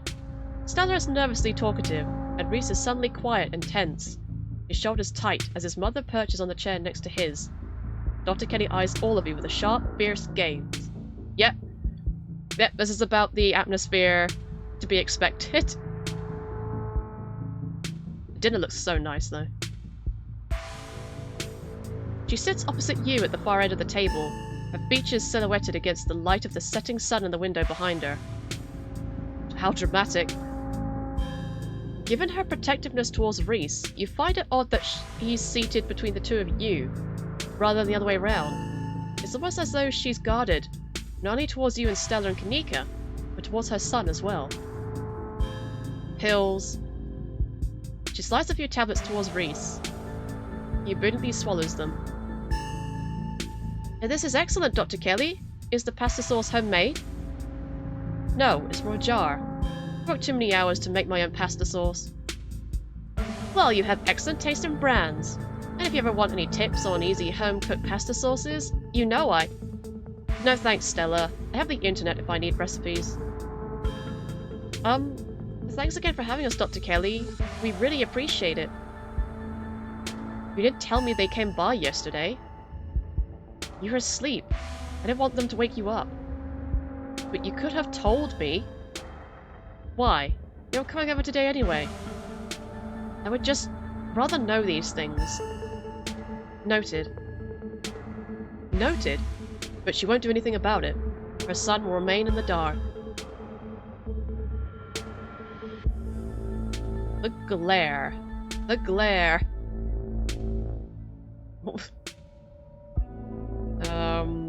Let's talk about Reese. I love how that question keeps popping up.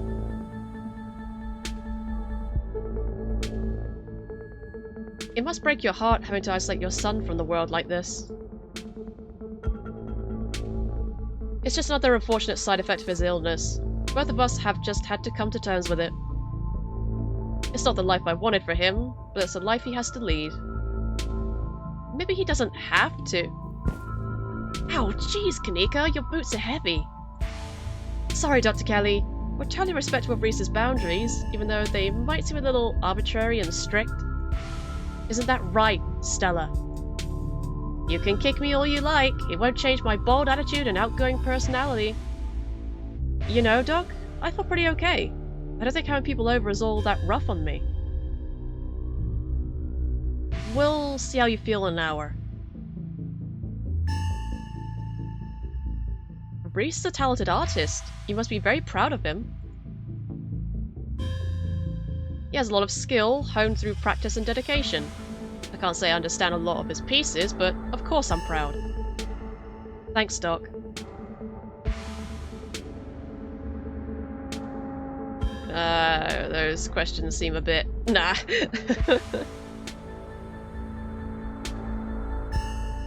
Small talk. Nothing went wrong with small talk.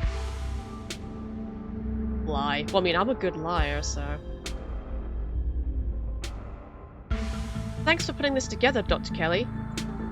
I don't usually have to cook for so many people. I'm just glad there's enough for everyone. It reminded me of what it used to be like when these two would come over. Hungry teenagers, getting me out of house and home. I should have charged your parents for all the food you kids went through, honestly. It was like I was running a restaurant, not a doctor's office. What were Stella and Kanika like as kids? Noisy and messy, like all kids. And they always had these little projects. Videos or crafts or animal rescues. Whatever it was that had captured their imaginations that week. So, like I said, noisy and messy. Didn't we bring a dead squirrel into your house once? Oh god, not the squirrel.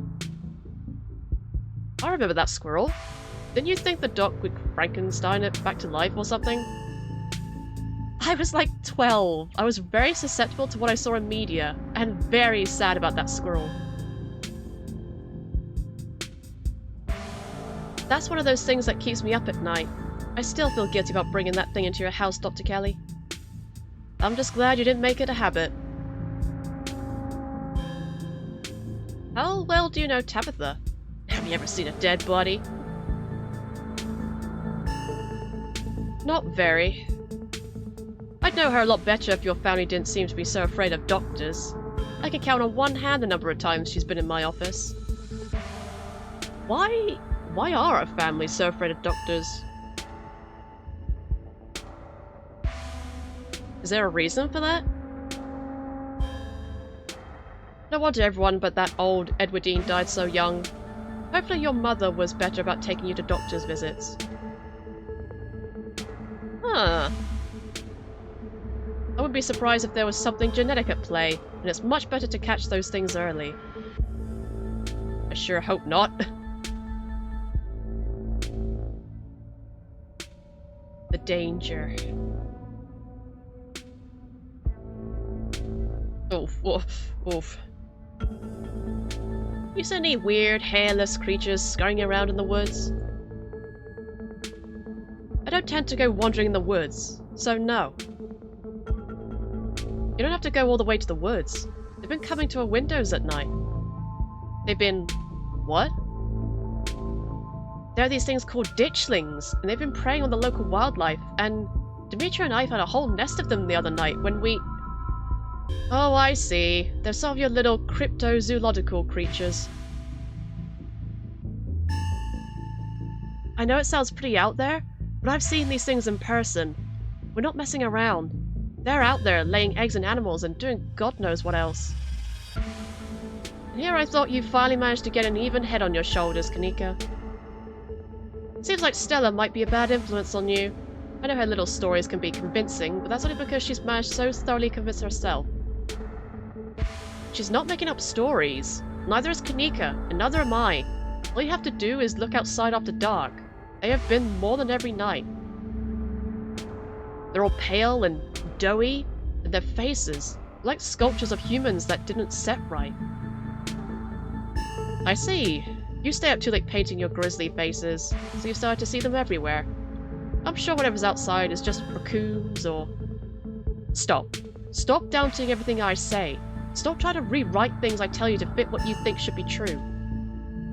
There's weird shit going on in Scarlet Hollow, whether you want to face it or not. Yeah, I'm gonna have to agree there. There's definitely plenty weird stuff going on. And again, we're only in the third day of the week.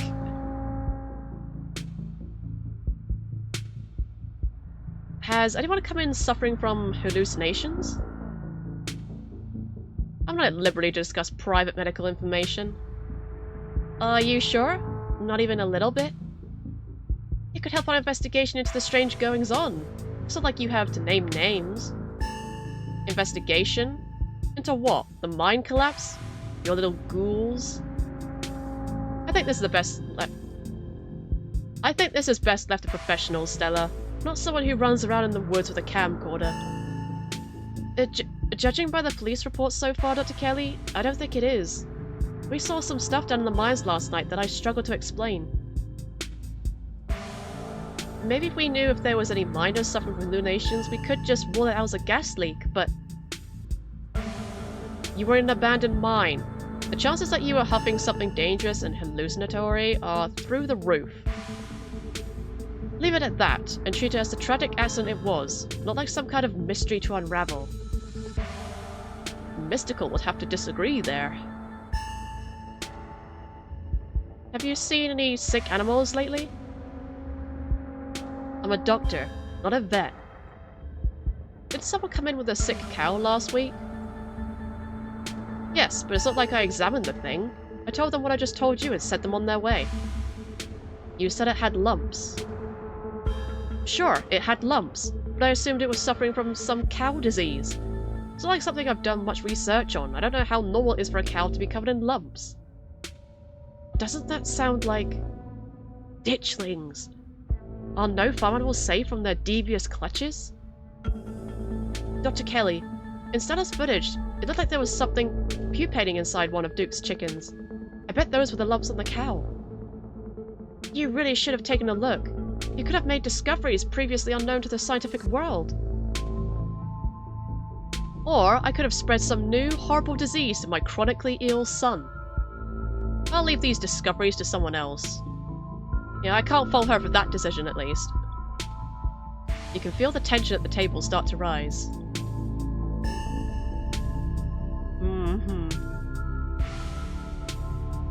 Have there been any strange illnesses spreading around town? I feel like that could be the same question.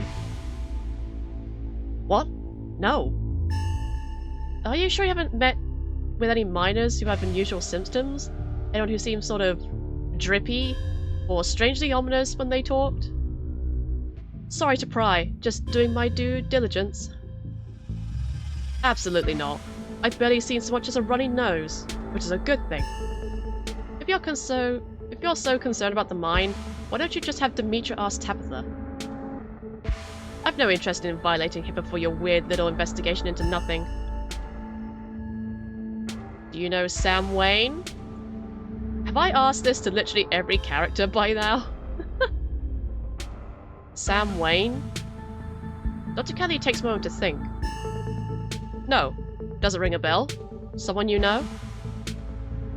we have reason to believe he might have caught some kind of weird illness at the mines. He definitely looks like he could use medical help, so please let us know if he shows up or anything. Not even nothing medicinal can save him. If there's someone harassing you, you should get the police involved. This isn't any of my business. Well, he's one slippery fellow.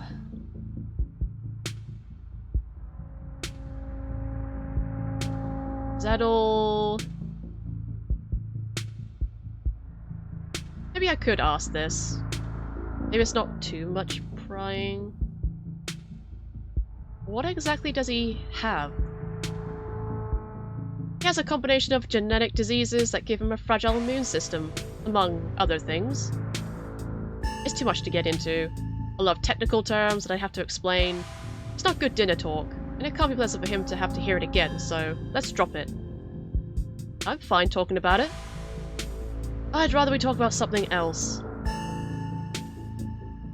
Aside from Reese's mum staring down the table, nobody's making eye contact with anyone else. Oh boy.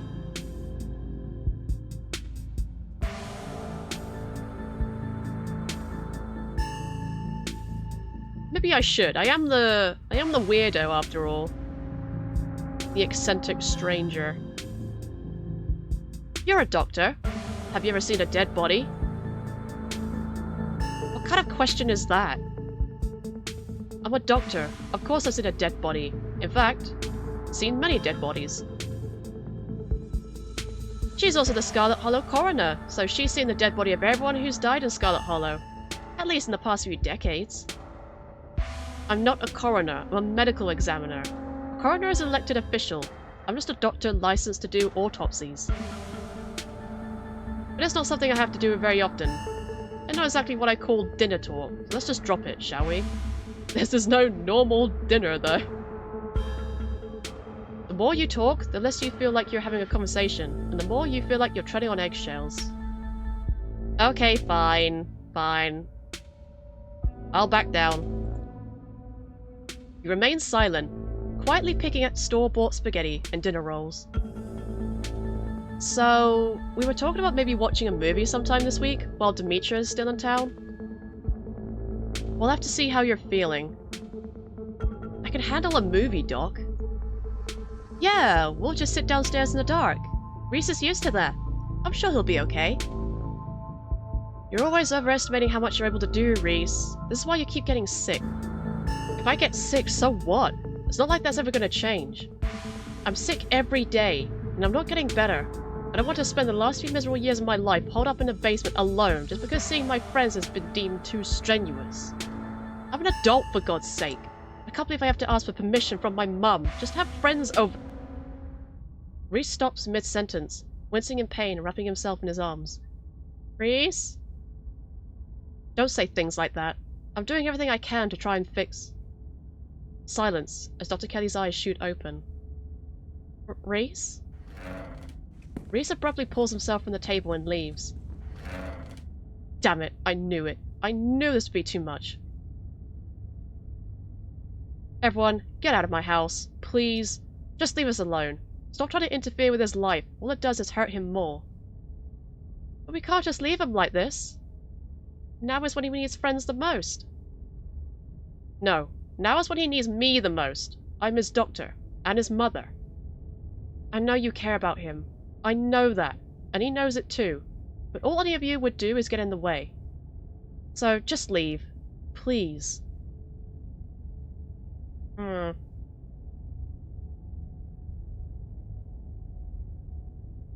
Don't think we don't know something is up here. I won't rope them into it. I'm the suspicious one. Because I'm suspicious of everyone. I don't care what you think. I just want you out so I can take care of my son. The three of you are rushed to the door. We'll be back, Reese. I hope you feel better soon. Poor Reese. Dr. Kelly shuts the door on your faces. Rude. The click of a lock signals the end of your dinner at Reese's.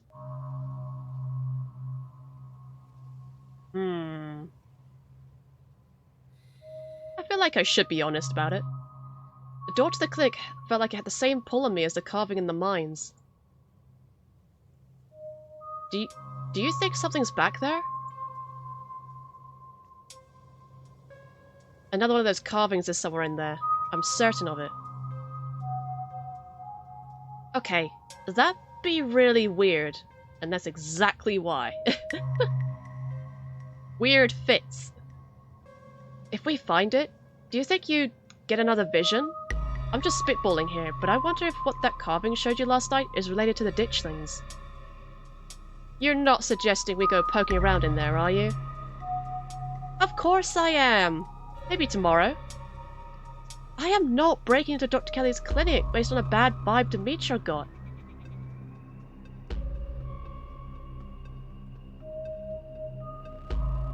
Did either of you get the impression that Dr. Kelly is afraid of Reese? She never turned her back towards him. Are you sure she wasn't just being overprotective? I'm sure that's all that's going on, and she has every right to be. I mean, poor guy took 2 bites of food and got sick immediately. I can't imagine what that's like for both of them to go through. Yeah, but if she was being overprotective, she'd have sat between us and him. She had her back to the window. That's interesting. If anyone should be afraid of anyone in that house, Reese should be afraid of his mum. I think you're both reading into things too much. Dr. Kelly is good people. Look, I'm just saying, maybe there's more to their dynamic than him just being sick, but it's not like there's much we can do about it right now. We could probably go back and forth on this for a while. Let's just get going. The sun is setting and we wouldn't want to miss a second of ghost action.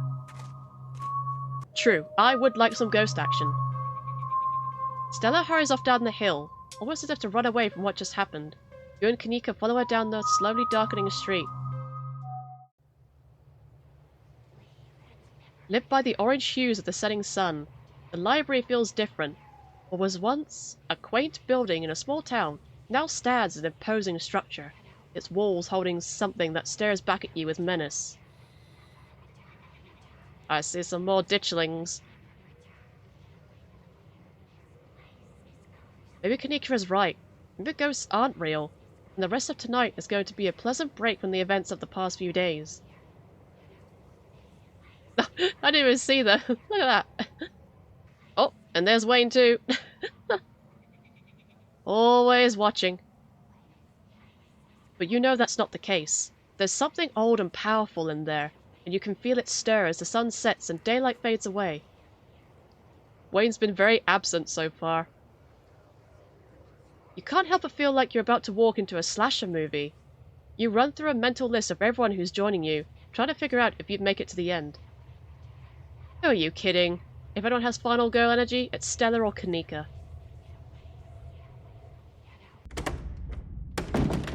I wonder how true that's going to be. Just as its exterior was intimidating in the setting sun, the inside of the library is dark, its shadows deep and foreboding. The meet and greet with the mayor ended quite some time ago, and the throngs of visitors took whatever joy was in this place with them as they left. Hey Oscar! Are you back yet?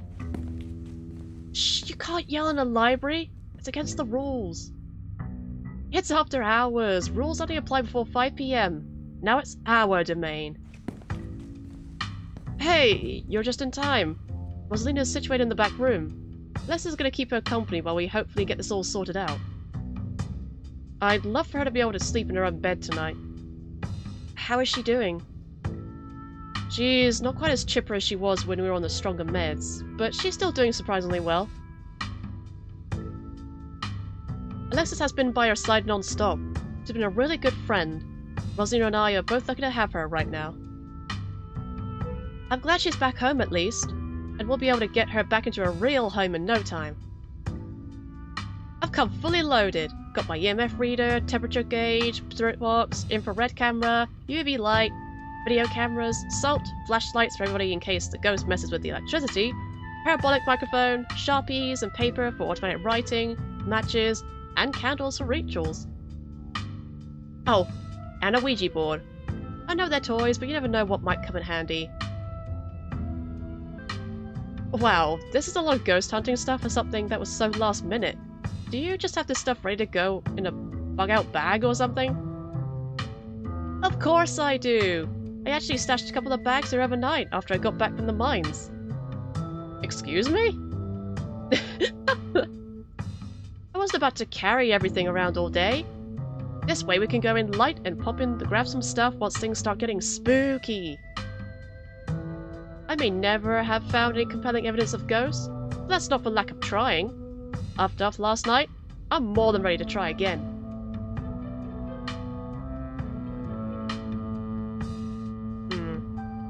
There's something back there. I can feel it. Really? This is so exciting! I can't wait to finally see a ghost. Yeah, exciting's a word. I'm excited. We'll see how you two feel about that once things get started. Yo, don't rush up Ghostbusting without Zane. No way was I gonna forget your promise, Stella. Zane, glad you made it. I was confronted with my own mortality for the first time yesterday, so I'm desperate for answers about the afterlife to ease my troubled mind. Now let's go miss some ghosts. I hope my house is big enough for 5 ghost hunters at once. If this is everyone, we can go ahead and get started. It's through the back. Follow me. Hey, human! Kick ghost ass, okay? All my stuff is in there. You got it, Pixel! Looks like the sun is almost set. This is when stuff usually starts to kick off. I haven't been back inside for about a week, so I have no idea what to expect. Hey! You're not doing this without me. If there's a ghost, I want to see it with my own eyes. Oh, bless her. Sorry, Mr. Gutierrez. I tried to stop her, but she was really convincing. Oh, hi, Zane. What's up? Yo. Rosalina, you're not supposed to be out of bed. Let Oscar handle this. You decide it's best to let Oscar handle this. I've done enough resting, and it's not like hobbling around the library is any different than hobbling around our house. I miss being there. I miss feeling home. You shouldn't be hobbling around at all. Just take it easy until you're more healed. I've got to learn to walk around eventually. Might as well start while I'm still on pain meds. And a house isn't 1 story. It's not like I'm climbing Everest. Oscar sighs. The answer is no, Rosa. You need to rest. As if. I can't get any rest in that crappy little back room. I want our house back. I'm coming with you. Crappy? Since when do you use language like that? We have this taken care of. Nearly half the town is here to help. What are you gonna do, old man? You can't stop me. I'm injured, remember? I'm not that old. You better turn around or I'll ground you. Dad, I'm pretty sure I'm as grounded as I can get. And I'm fine. This doesn't even hurt. I don't feel anything. That's because you're on painkillers, Rosa. It doesn't mean that... But Rosalina ignores him, grimacing, but confident as she hobbles forward on her crutches. Oscar says and does nothing to stop her. Okay. Oh yeah, here we all are. You'll all cross over the threshold and enter Oscar's living room. Family photos line the walls, and stacks of books sit comfortably on wooden furniture. And there's that feeling again, like the mines, like the door to the clinic. A dusty, suffocating, dizzying feeling. Something is in this house. Though whether it's a ghost or something worse, you cannot know. Okay, that's pretty normal for now. I don't remember that picture being on the floor, but that could be non-supernatural. None of my equipment is picking up anything around the picture. But I'll set up a camera in case it falls again. Could be important evidence. You might want to save your cameras for Rosalina's room. That's where I've seen the ghost manifest. I wonder if the ghost will even show with this many people around. Wait, is it just me? Or does it suddenly feel colder? It sure does. I definitely feel that. The temperature gun says it's actually a couple of degrees colder. But that's normal. Rooms and hallways are sometimes colder than other parts of the house. Whoa, a genuine cold spot. I gotta snap a pic for posterity. Is that it? This isn't very scary.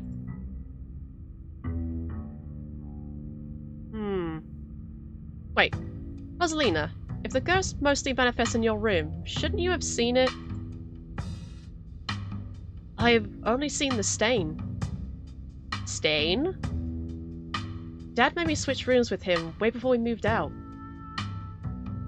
I wasn't about to let my daughter sleep in a haunted bedroom. I spent most of my nights on the couch before we set up shop in the library. Even if there is something back there, I'm not scared of it. I'm mad at it. Y'all are so brave. I'd be terrified sleeping somewhere that might have a ghost.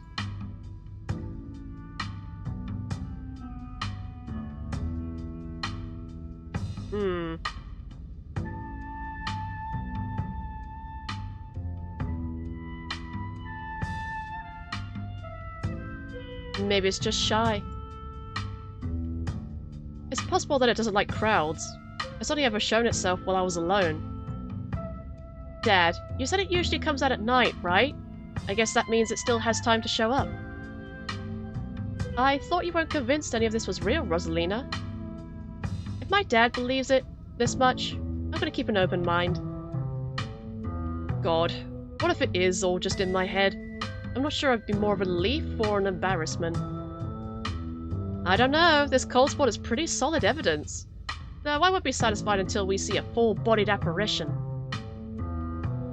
Yo, Mr. G, how, scary does this guy look? Gotta know what to keep my eyes out for. It's a 10. Definitely a 10. Dope. Maybe we could, split up. I want to make sure someone sees this thing. No, absolutely not. I think we all know how that would go. Ghost or no, splitting up is always a recipe for disaster. We're not about to lean into that horror trope. Yeah, you're probably right. If we discover a ghost here, we should all discover it together. That's not exactly the angle I was going for, but okay. Yo, once we find the ghost, how are we gonna get rid of it? How does one bust such a thing? Well, my ghost-busting kit has symbols for every major religion, assorted holy books, a bunch of salt, and some jars, or ectoplasm. And if worst comes to worst, we can always use the Ouija board to politely ask it to leave. Aren't Ouija boards super cursed? Are you sure that won't make it mad or invite a demon into the house or something? I think I'd rather not take the chance. One ghost is enough to deal with. I don't much like the thought of opening a door for something worse. Wow, you've never been this superstitious, Dad. This ghost really has you freaked out. Okay. Oscar takes a deep breath before continuing. Let's head to Rosalina's room. Follow me. Yeah, that is a stain, alright. Whoa. This is where I've seen it. It appears on top of the stain. Weird. I'm not getting anything. It's not even cold. It's the same temperature as the living room. Nothing on the EMF either. Then your equipment is wrong. The stain is definitely paranormal. I've scrubbed it out too many times to count, and it just keeps coming back. It's just a stain, Dad. Can't we just cover it back up? I don't mind sleeping in here. Let's get scientific about this. If you scrubbed the stain out a bunch, maybe that's part of a summoning ritual. If y'all are offering free carpet cleaning, be my guest. The stain is an attempted expression. There are no words, no decipherable patterns. You can still feel it. A cry for help from something that has lost its voice.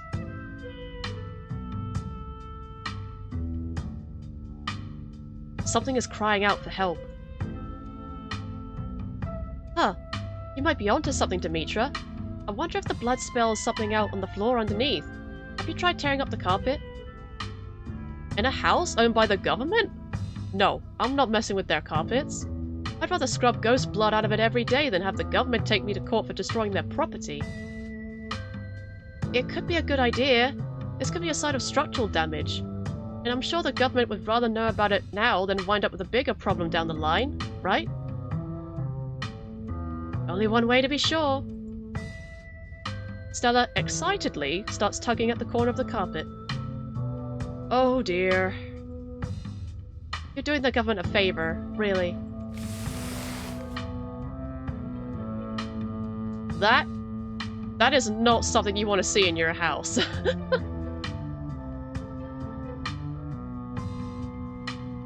Stella pulls back the carpet, revealing a hatch, the floor around it stained in reddish brown. What if there's a ghost after all? What if somebody lives down there? Okay, maybe I don't want to sleep in here.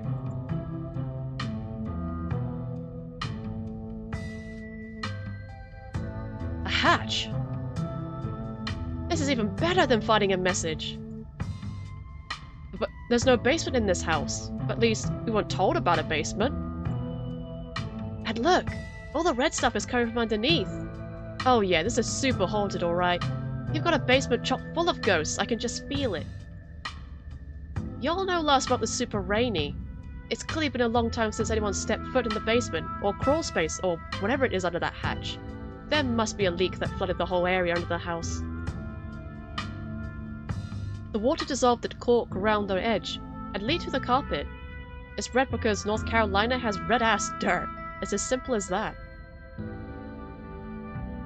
It's not mud, it's blood. Human blood. I tested it. Human blood that keeps coming back. Maybe you tested it wrong? It can't be blood, right? Whatever it is, I need to know what's down there. I need to know what's been under my bed all these years.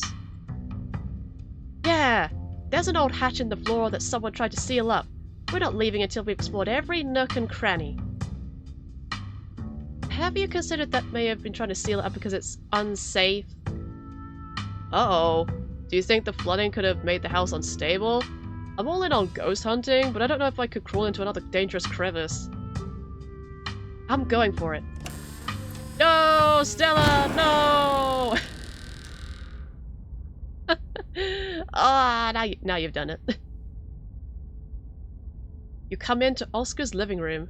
You can't tell what time it is, and your friends are nowhere in sight. Saving!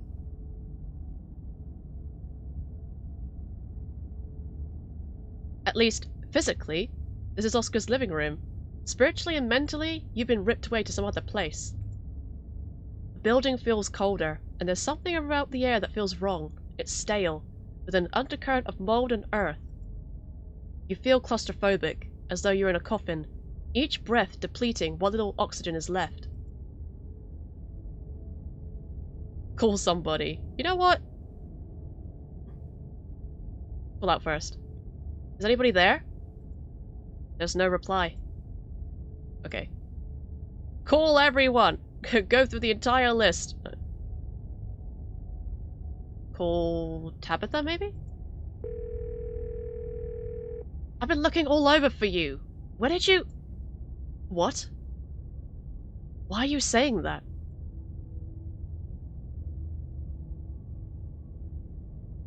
I didn't say anything. Is that some kind of old-timey radio clip? Hey, is something going on? Did you get into trouble again? You've got to be kidding me. And I have no idea where you are. Great. This is why you need to stop running around doing dangerous stuff. How am I even supposed to find you now? The call disconnects. Well, she heard our voice at least. Call Isaacs. Call the police first. You dial 911. This ought to be good. Hello? What's your... Hello? Is this some kind of prank? Franklin, come listen to this. Is that some kind of old-time radio? That's just repeating the same phrase over and over. Somebody's trying to creep us out. Now hold on just a minute. Ain't this area code from Lillian? I'll be damned! Listen here, Demetra. We know that's you. You've got some nerve calling in with a juvenile prank like this. Damned if it ain't creepy, though. Eddie? Eddie? Repeating like that? Do we know any Eddies? Just hang up, Hugby. I apologize. I called Sheriff Earl Hugsby last time. And I realized that I've been calling him Hugsby the entire time I've played this game. I seriously thought it was Hugsby, but it's Hugby. He'll always be Hugsby in my eyes, though. Gotta keep these lines clear for real callers. We'll deal with Demetra later. Heh, you can try. Let's call Isaacs. You decide to call Isaacs. After all, you do have his number. Why not use it? How many times are we gonna use it? Hello? Did you figure out what happened to Who the hell is Eddie? Alright, this is real creepy. What are you do- The call disconnects. That's enough. You put your phone away. This clearly isn't getting you anywhere. Look for your friends in the library. You have no idea how long you've been out, but by the lighting in the living room, it's much later than your last memories of being awake. Everyone else must have gone home and left you here. You turn around, leaving Oscar's house to return to the library. That's funny. You don't remember there being a second door at the end of the corridor. Turn back around. You turn back around. It's the same door you just saw, only now it's in front of you. Again. You've trapped us. Go through the door. You shrug and walk through the door in front of you. Oh, I really, really like the style of this. The whole collage aspect. Bunch of different styles and images. Oh, look at the ditchlings. They really stand out with everything. Something isn't right. It feels like a late summer afternoon. The air is warm and wet, and the scent of flowers drifts on the breeze. Oh! That should not have got me! Movement stirs as a figure cloaked in shadows rises to attention. Oh, Stella, you are not looking so good. Or the lover. Who are you? What are you doing on my property? Holy shit, yeah, you kinda did, you kinda did. Oh, mystical attic again. Eddie, it's Charlie. Did you say Eddie? No one's called me that in a long time. It's Edwardine now. I'm not a child anymore. There's been a lot of focus on Edwardine, actually, now that I think about it.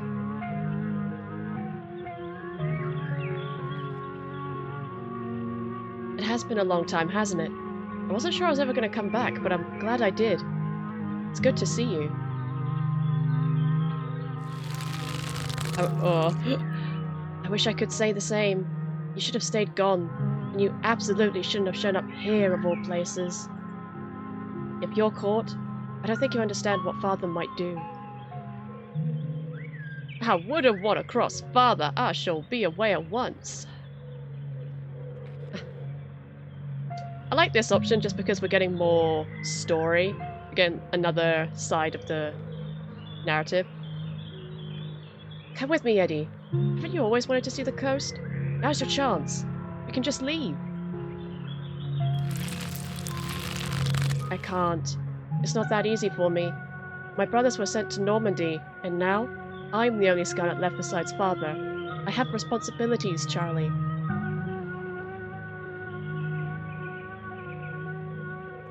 Screw your family. Screw my family. Why are we letting the choices made by our fathers destroy our lives too? You should just get out of town while you still can. Whatever you came back for, it's not worth it. We'll get you out of here, Stella! You're right. What I came back for isn't worth it. But you are. I won't leave the Hollow without you. If you change your mind, I'll be around. Oh! There she goes! She's gone, along with the shadow in the corner of the room. You're alone again in this strange garden. Nothing to but follow. You move to follow the narrow path through the foliage. As you step forward, a single door, standing solitary in the middle of the garden, appears before you. Enter! Intrude! You walk up to the door and open it. Oh. This room is full of symbolism as well. Look at that. Let's just take a second to appreciate all this. Always with the creepy things watching us. Ugh. Bells ring as a cacophony rages outside. The door in front of you pulsates as figures unseen bang against it. A shaded figure from the garden sits in the corner, ever so slightly more defined. Junior, pack your things, quickly, hurry! The mother and the mob. Maybe we should run him out on a rail too. Make an example of the whole family. How many more times am I gonna get jump scared? Probably a lot more. Mama, what's going on? I just realized we're called the Presents. Interesting. Please, he's only a child. We'll leave peacefully. Just give us a little time. They were only children too. My boy was in there. Why should I give Junior here all the time in the world to gather his little toys and fancy clothes? My boy didn't have that kind of luxury. Why aren't you possessing me?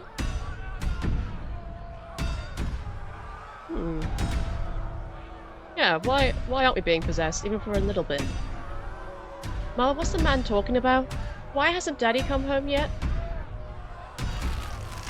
Don't listen to him, Charlie. Just keep packing. Looks like the others are on their way. Better hurry, boy, or you and your little dolls here might get burned up.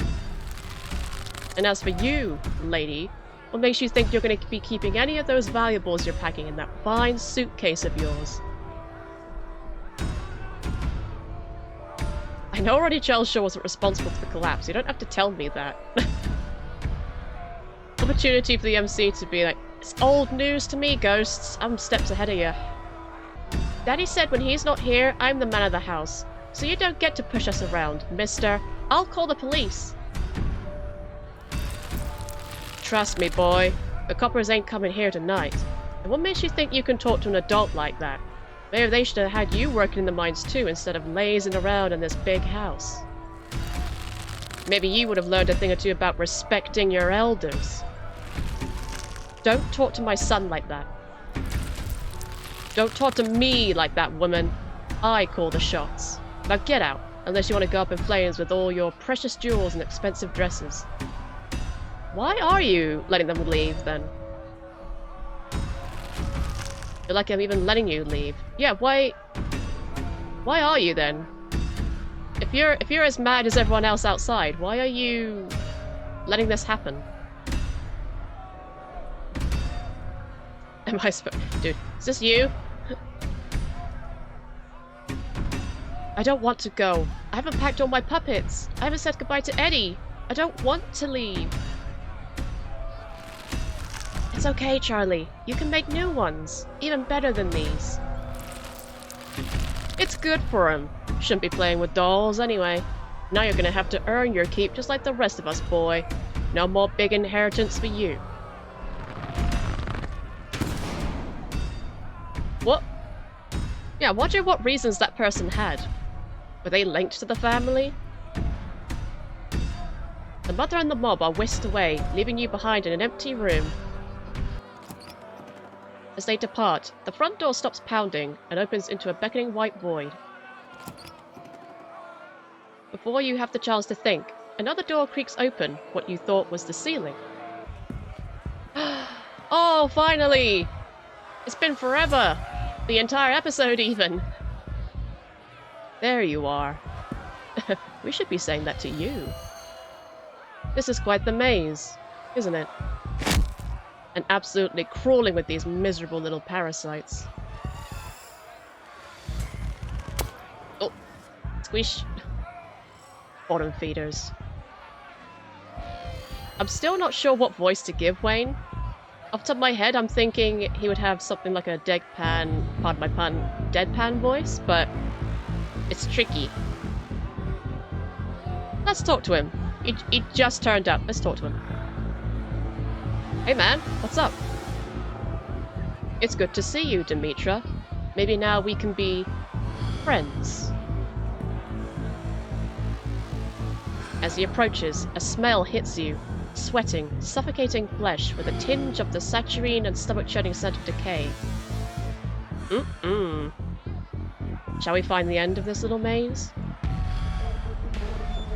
Walk forward into the void. There's no need for you to run away from Wayne. You step past him and walk into the void. Oh, this is pretty too. Again, it's so effective. It's instantly unsettling and uncomfortable. And then you've just got the still images of the ditchings just chilling. If that constitutes of chilling. Well, he looks pretty relaxed. You're outside, and it's night. A false moon looming massive in the painted sky. Wayne is gone. No! He just got here. The night feels thick and warm, the insects lively, their calls unnaturally tinny. Everything feels warped and wrong, like you're listening to a record fished from the bottom of a pond. Unless your eyes are playing tricks on you, the shadow in the corner keeps getting closer. Oh yeah! And that boy, look at that. Look at that smile. He's so pleased. Hi, Kanika! Oh, sorry, the witch. You poor dear. I've been keeping track of you, scuttling around town like a tomcat. You've fallen hard for Miss Edwardine, haven't you? Oh god. My sentiments exactly. Back off, lady. I don't know you. And if you know what's good for you, you don't know me either. There's no need to be embarrassed. Your secret is safe with me. You know, I never did approve of what the Scarlets did to your family, and what it did to the two of you young'uns. Childhood sweethearts. Just think of how lovely it would be if you could just be happy together. That's what you want, isn't it?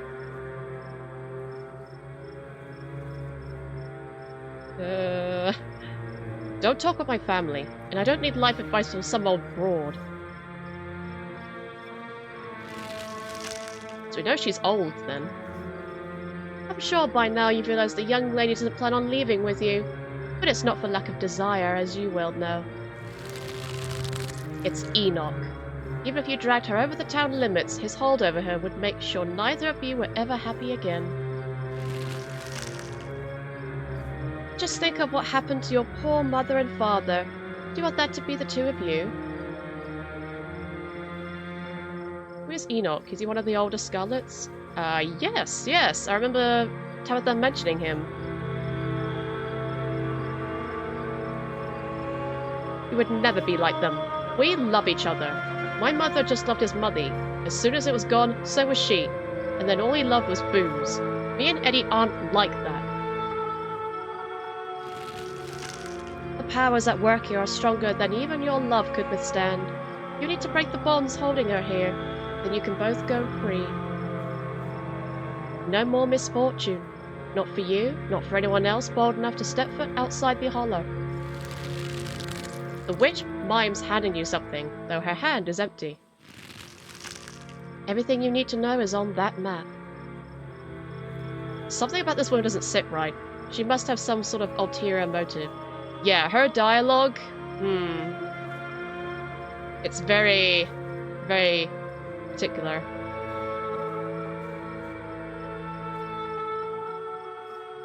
I don't understand. Is this a map? And some kind of poem?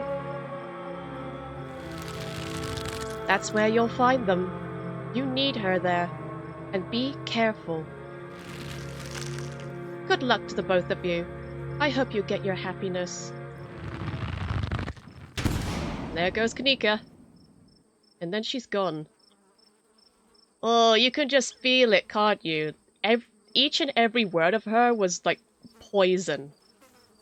Just so... Like I say, there's some maliciousness behind everything that she said. Ah! It's trying to get rid of me. It'll have to try harder. Oh, that digitally made a break for it.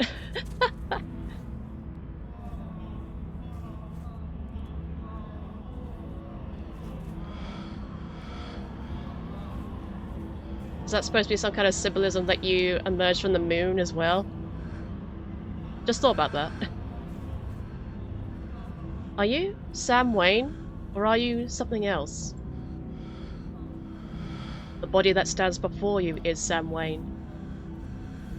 That's an answer, but not an answer, isn't it? What's doing this? A resonant. A ghost. Whatever it is you call it.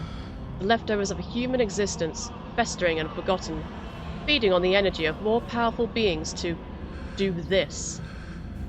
How? Pathetic. So you and Tabitha. I know it's an awkward time, but... Am I dead? Why you are following me? Clearly you need protecting. I'm just looking out for you.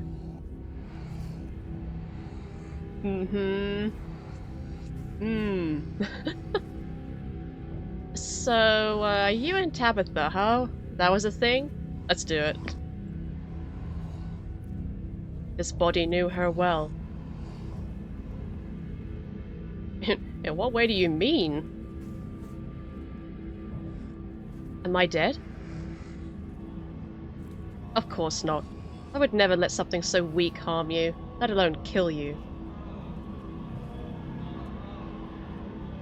Yeah, you would not be doing a very good job if I was already dead. I thought you wanted me to stay at the estate, where it's safe. Now you want me to piece together a mystery? What changed? Events have started that cannot be stopped. What does that mean? Wayne, everything you're saying, what does that mean? What are you? I'm a friend. Just a friend? Do you know the way out? I will soon, but in the meantime, you have nothing to fear. I'm watching over you.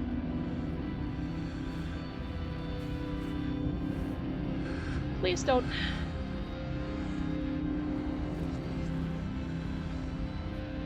Thanks. I appreciate that. He says nothing in response. I was just gonna leave me hanging like that, I see. You continue forward through the uncanny underbrush. Well, this room is topsy-turvy. There's so many rams. Sheep, rams, goats. There's so many of them in the backgrounds. Once again, you find yourself separated and alone. A long wooden corridor stands before you, littered with bottles and rails. Oh, Zane. A figure rises to attention, blocking your way. A caretaker. I'm afraid he doesn't have long. If there's anything you need to say to him, I'd say it now.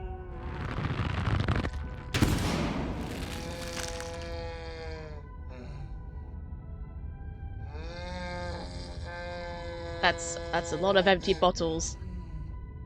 As the caretaker is swept away, I don't like the noises Oscar's making. The room pulls itself to you and you find yourself looming over a deathbed. The father lies in its center, living pitifully small. Well, this one's straightforward at least.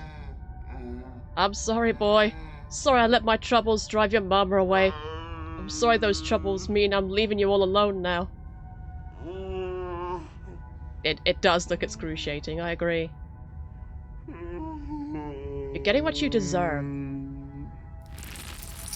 Damn it, Junior. How many times do I have to tell you? I tried to stop it from happening, but that damn snake Enoch went behind my back.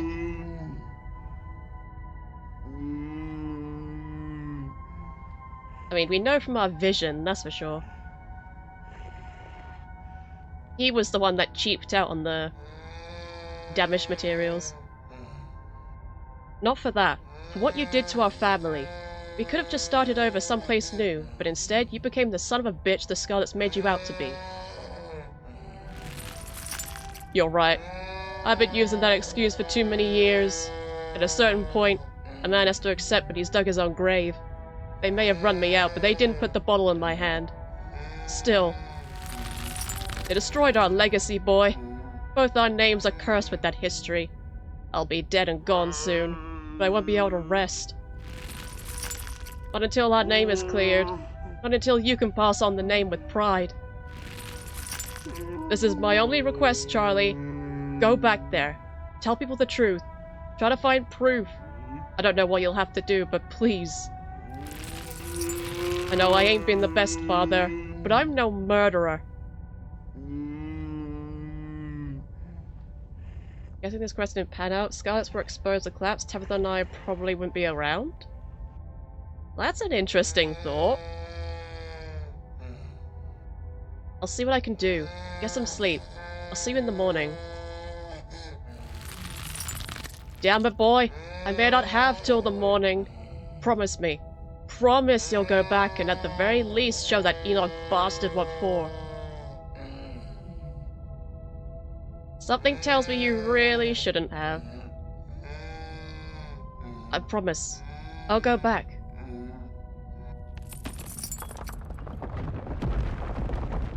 Oh, you watch as that. I hate how much that looks like an open grave.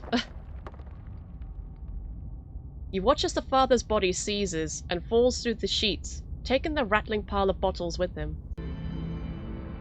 Such theatrics. What a waste of time. Why force you to see any of this?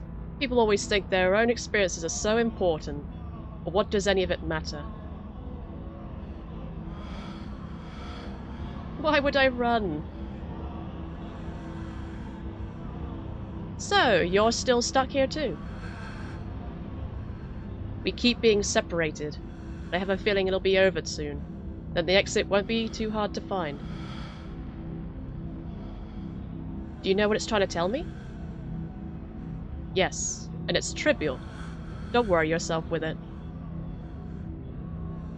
Are my friends dead? They're alive. I'm not sure if they'll stay that way.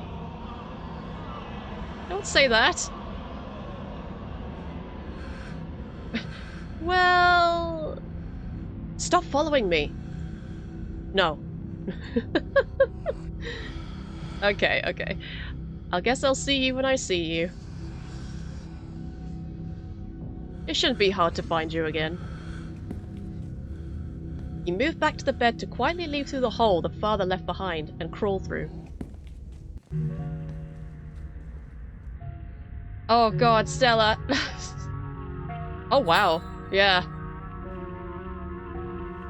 Looking a little bit rough there. For the first time, you and Wayne enter a room unseparated. The two of you finding yourselves huddled under a large table. The lover stares through you as indecipherable murmurs and shuffling feet echo from the ends of the table. They're so lovely! Are you sure I can keep one? You must have worked very hard on them. Oh, more puppets.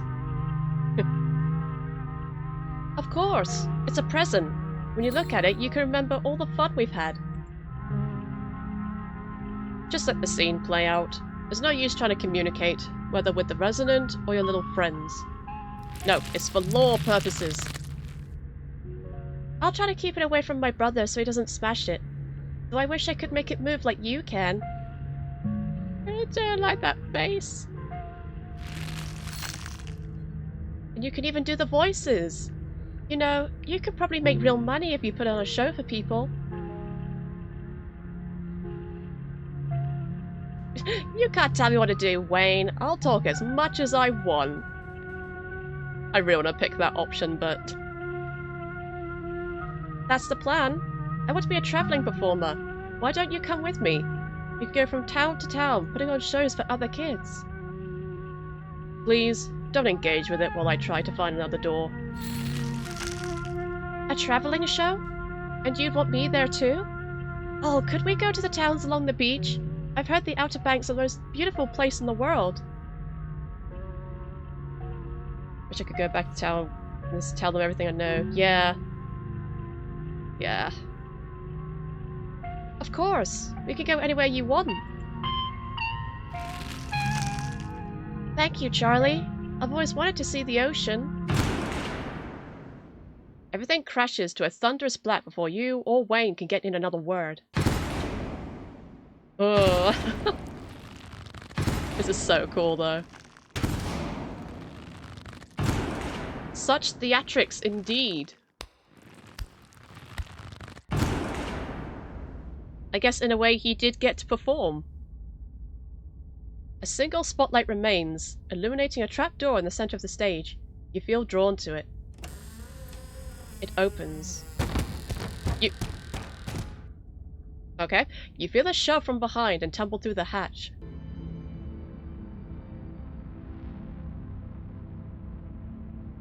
It took some digging, but it's there.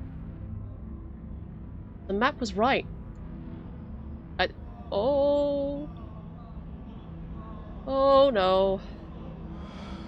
That means there's hope, Eddie. Whatever it is that Enoch did, we can undo it. We can be happy to get... Oh god, the poor man. Eddie?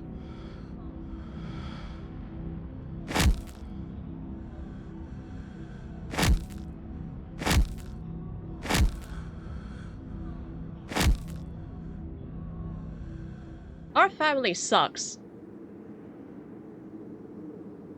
You ever met our maybe great-great-grandmother Eddie? Lovely woman.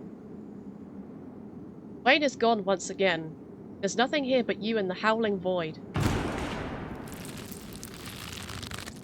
Do you repent? Do you repent for your crimes?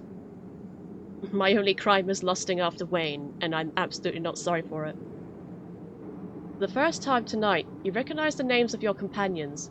Does this mean that the resident has grown weaker, or is this yet another part of its act?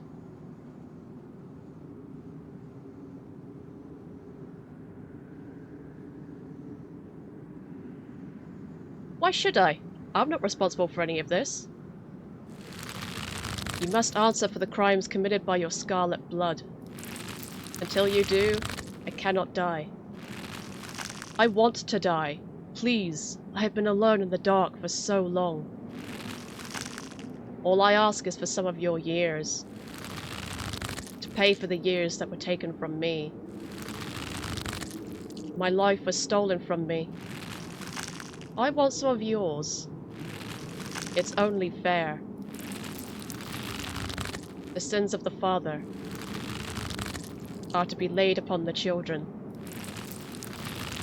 Forfeit your years, and I will finally leave. You can't maybe actually do anything, can you? I can keep you here. And I can do whatever I want with them. You can refuse. But if you do, then I will stay. I will stay until I get what I'm owed. I don't understand. You will live a shorter life, and I will finally be satisfied. I will have justice. I will finally die. I will leave this house at last. Look, I would love nothing more than to help you out, but to give up years of my life when, in this run at least, I feel like my lifespan is going to be shorter anyways. I'm not going to make very good decisions, so this is a very steep deal right here. How much shorter would my life be? That isn't for you to know. Just as it wasn't for me to know. One day, sooner than you'd like, you will die. I could just have a few months left. The smell hits you, that now familiar wet, unwell odor. There he is! Always making an entrance at the best moments. What an annoying pest you are, but you couldn't keep me out for long. Oh. It seems we've exhausted its power. Holding all these bodies hostage must have been quite taxing. Come along, Demetra. It's desperate, but it has no power over you. There's no need to bow to the will of such a frayed and broken consciousness. Leave it to fester.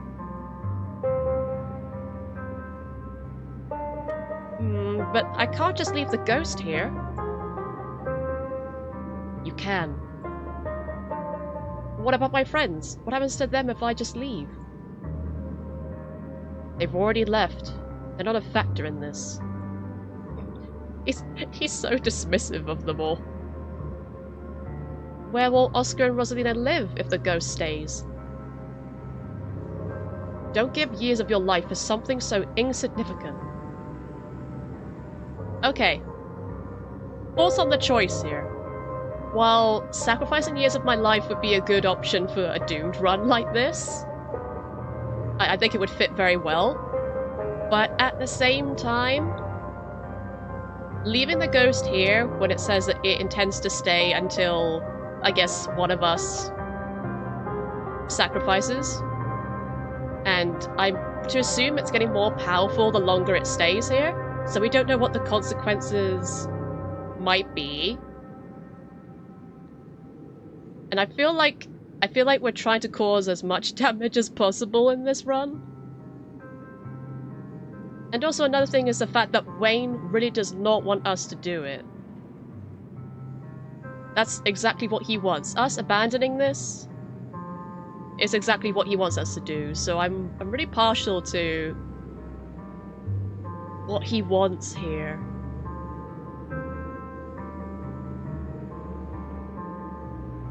Yeah, I think we're gonna go with that option.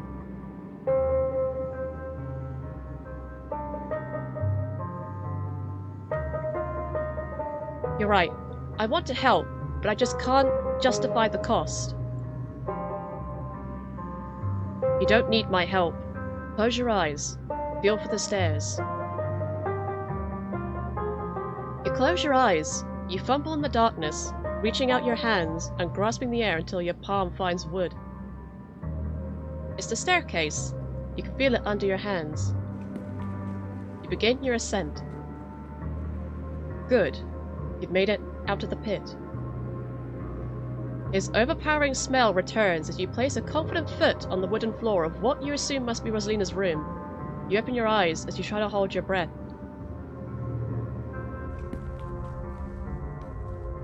You feel a hand on your back. You shudder, knowing what it's attached to. Don't fall for it. Keep feeling your way forward. Whoa, this is so disorientating. You continue. You feel the door frame under your palm, and then the sturdy walls of the hallway beyond. Wayne's palm continues to gently urge you forward. You stumble into the corridor between the annex and library. The real world is swimming back into focus. Good. The main door is just ahead. You feel a shove as Wayne pushes you forward. Well, that was unnecessary. You fall forwards towards the entrance, your legs still unsure of the ground beneath you, and the doors fly open. You're outside. It's real this time. A cool autumn breeze blows small piles of dried leaves across the steps of the library. You made the right choice. It would have been so easy to fall for its tricks. I'm proud that you didn't. Yeah, I think I made the right choice too. Just for that response. Be seeing you. Ta! Oh, and he's gone. He leaves before you can say anything in response. Not even a thank you. Thank God you made it out, Demetra. I went to get Mum, and when I realized you hadn't left the library with the rest of us, I figured if anyone knew what to do, it'd be her. I see someone beat me to the punch. It sounds like you've had quite the evening. Okay, everyone's safe and sound. We're all good. Rosalina's pain meds are in there. I hope Dr. Kelly is still awake. We'll need replacements right away, especially after everything that just happened. And we'll have to figure out where we're going to stay. Oh God, this was such a disaster. You and Rosalina could always stay with us, Mr. Gutierrez. That's a very kind offer, Alexis, but I'm afraid the stairs would be too much for Rosalina.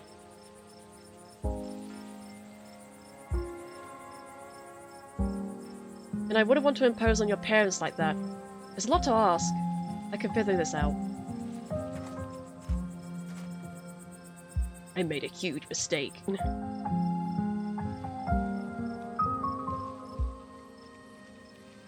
The group. I mean, that's very true.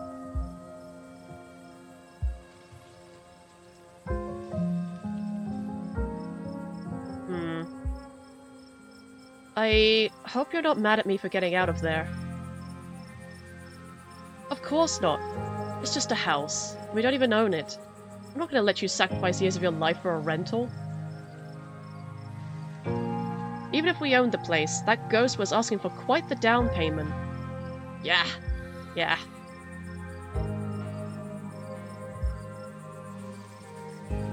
Oh, can I... Should I...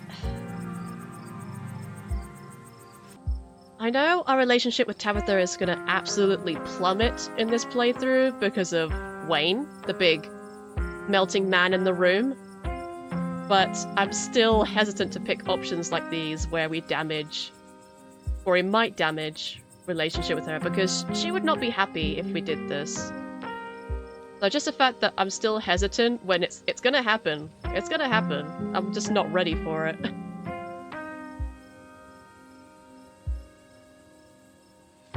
You should take Alexis up on that offer.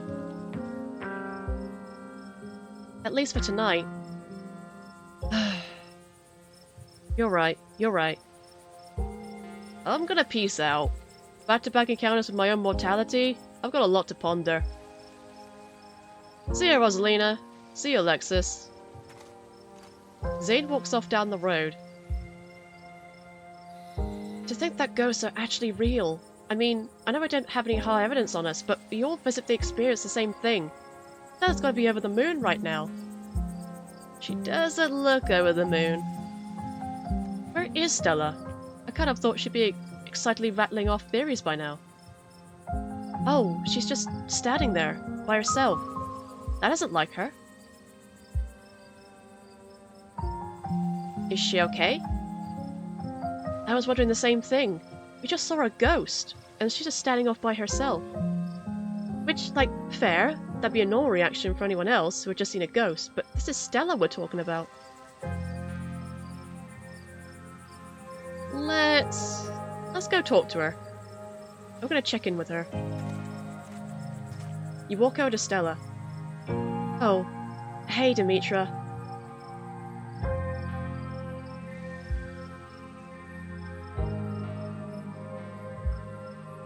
I'm here if you need me. Sorry, I can't talk right now. See you later. She hurries off down the road. Or is she still possessed? No, we have enough. We don't need more people possessed. I think she took the brunt of things in there. No wonder she's having a hard time right now. Should we go after her? I just think she needs some time to herself. Stella's never been the kind to share her burdens, and I doubt that'll change just because somebody goes chasing after her. If anything, it'd just make her clam up even more. She's a strong girl. She'll be okay. I'm honestly surprised that she and Zane are the only ones heading out right now. You've all been through something awful, and each and every one of you needs rest. Especially you, Kanika. We don't want that cold of yours to get any worse. God, what a disaster this whole night's been. I had no idea it would turn out like this. I'm so sorry, everyone. Stop apologizing, Dad. We're the ones who don't have a house anymore. We don't even have the library. Oh, there's a lot of questions. Okay. There was another carving in there. They keep giving me visions.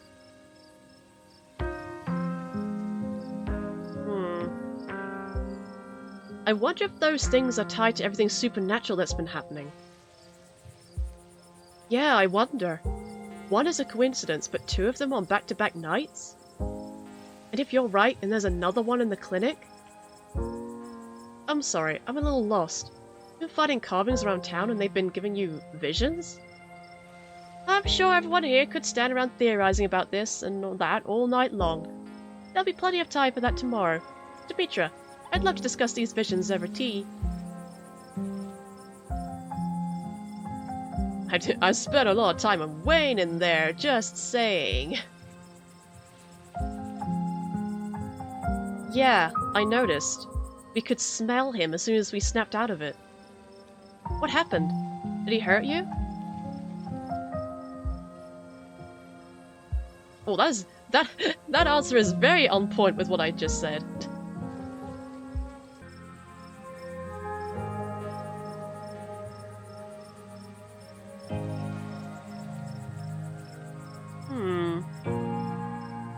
I think he's harmless? I'm torn about that. He was part of the reason I left the ghost behind. He really didn't want me to make a deal with it. Weird. It's like he has some sort of obsession with you, isn't it? Isn't it? Isn't it? We don't need to trouble Demetra for the details. No one pay any mind to that man. The more things you say, the more suspicious they sound. Sybil. He's just a drifter. He'll be gone soon enough. In the meantime, steer clear and he won't make trouble.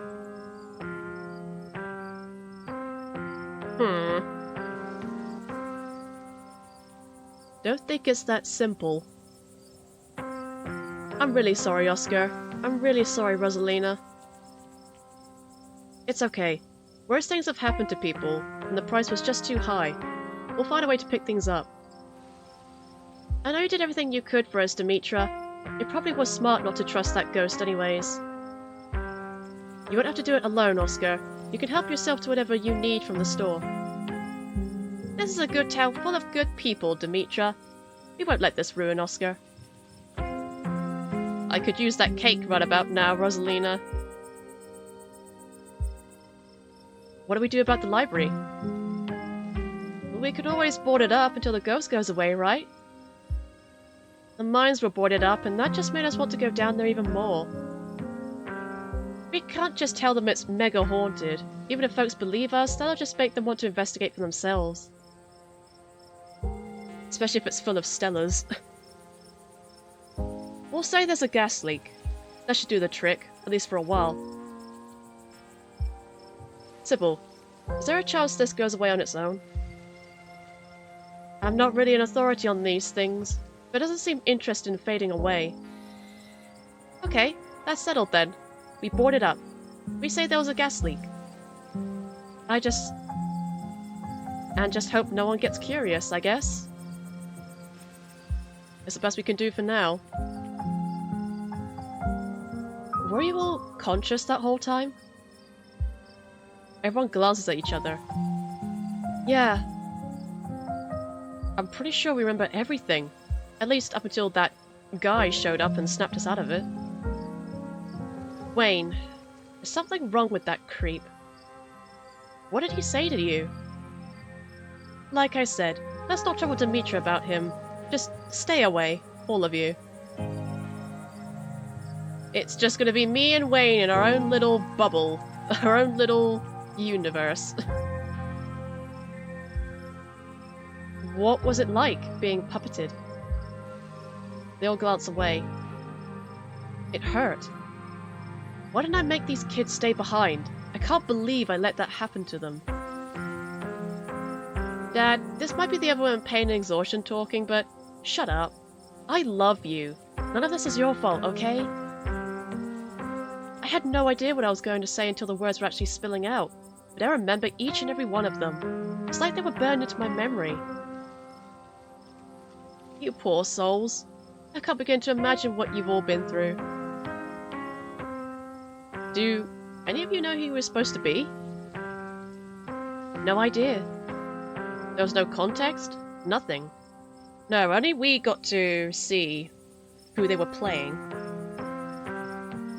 But there was a weird feeling, like an overwhelming guilt. I was so angry. I was mostly just scared. I didn't feel any of those things. I felt... I don't know how to describe it. I felt powerful. We should probably get going. It's starting to get chilly out, and I don't want to keep Alexa's parents up too late. I'll be over later tonight with some bedding and hot tea, and I'll have Miles bring you groceries in the morning. Don't be a stranger, and let us know if you need anything, okay? Thank you. That really means a lot. I believe it's time for me to get my daughter home as well. But, Kanika, dear, you haven't been feeling well. You need to get some rest. Okay. Kanika wearily treks back to the general store. I'll walk you home after I finish getting Kanika her tea. We can chat about what just happened. I'll just be a moment. You're too tired to say no.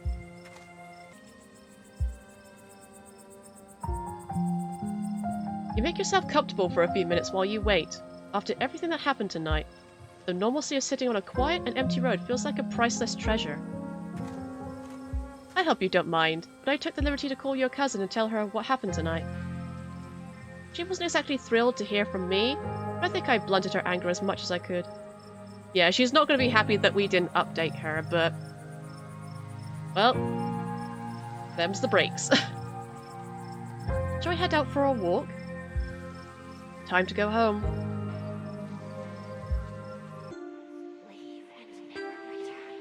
Oh, lovely, with the company of the ditchlings. You once again find yourself on the long trek back up to the estate. The night feels cold, the crunch of leaves beneath your feet deafening in the quiet wilderness. Once again, we find ourselves walking with Sybil. Let's stop here for a bit. These old bones need a moment to rest.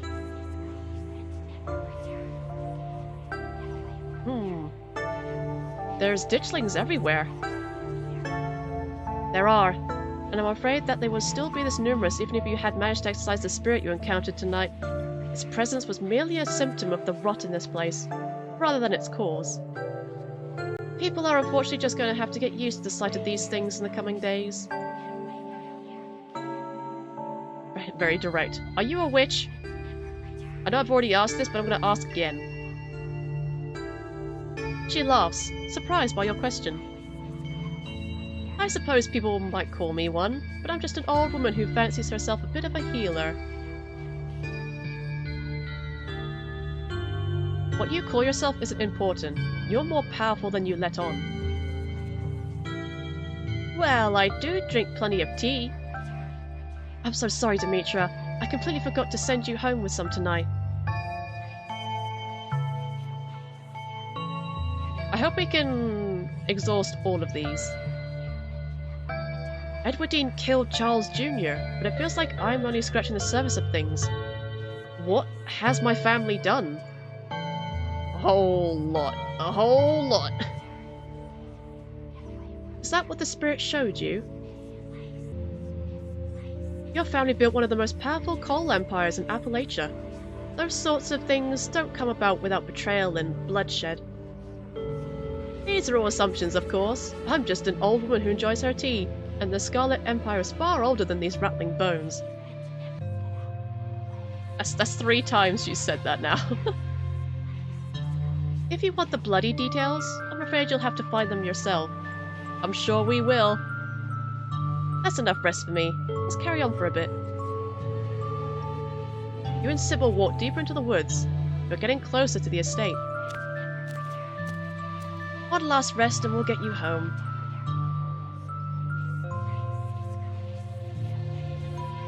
Wayne didn't want me to make a deal with that ghost. She always frowns or looks annoyed whenever you bring up Wayne. It's great. It's great and also curious. Of course he didn't. Some people will never understand that kind of sacrifice that was laid upon the table tonight. If he had gone through with the deal, it would have been an affront to everything he is. What does that mean? What does that mean?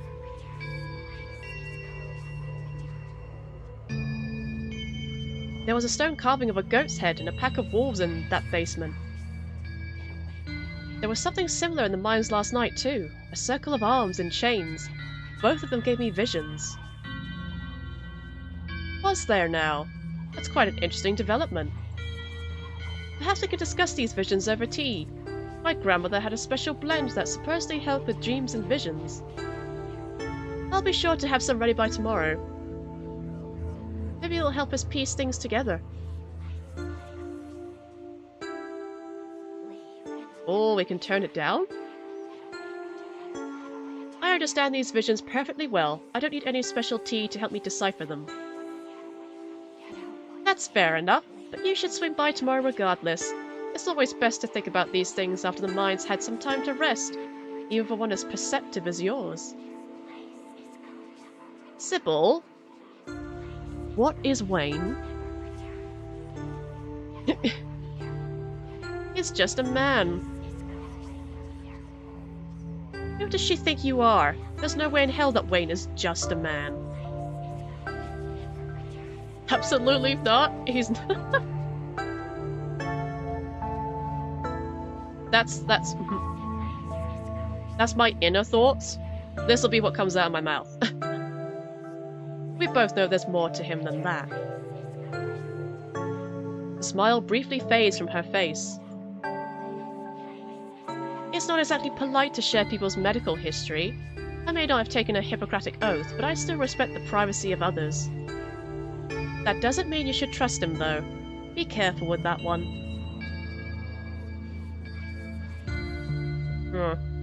Why can't I just go home? Like, to my real home? I'm afraid this is your real home.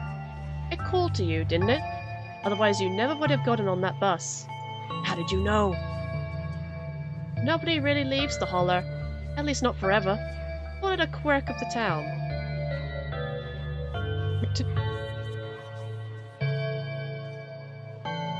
Oh my god, you're right, aren't you? Oh my, you look absolutely horrified. I was just pulling your leg, dear. People leave town all the time. We just haven't been blessed with the most frequent public transportation. People may leave, but they always come back. That's what you're saying. They're never gone for good. Thank you for waiting patiently with an old woman, Demetra. I feel spry as a spring chicken. You and Sybil trek through the remainder of the woods and find yourselves on the outskirts of the estate.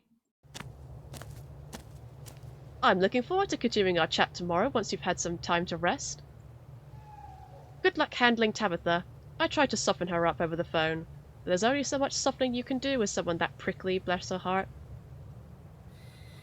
Oh, I just realised. While we've walked with her twice, she's walked us to Tabitha on both occasions. That's interesting. She's walked us to Tabitha from the estate, and now she's walking us back to Tabitha, to the estate. Get a good night's rest, Demetra. You've earned it. Sybil heads back through the woods, leaving you alone to face Tabitha. Deep breaths. You open the door to the estate as quietly as you can, only to find your cousin anxiously pacing in the foyer. She's been waiting for you. So you finally came back. After last night, I thought you were done with all the running around and secrecy. I guess I was too optimistic. Do you know how stuff like this impacts me? Do you even care? I'm really sorry. Tabitha, I need to talk to you about some stuff. Now's really not the time.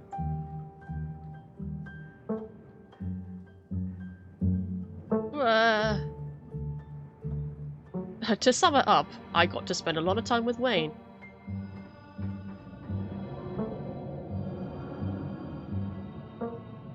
Let's just offload. Oscar's house was haunted by the ghost of Charles Shaw Jr., who was murdered by Edwardine Scarlet. It wanted years of my life in exchange for leaving, but I wasn't about to give it what it wanted. What? Was there a gas leak in the library or something? Do you realize how ridiculous you sound right now?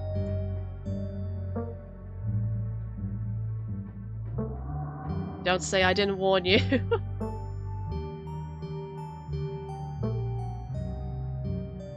There were like 6 other people there, and they all got possessed. They couldn't corroborate everything I'm telling you. Mm-hmm. Sure. Wayne followed me into Oscar's house? That'll perk her up. Do you think mentioning that awful man is supposed to garner sympathy from me or something? Seems like a nice guy.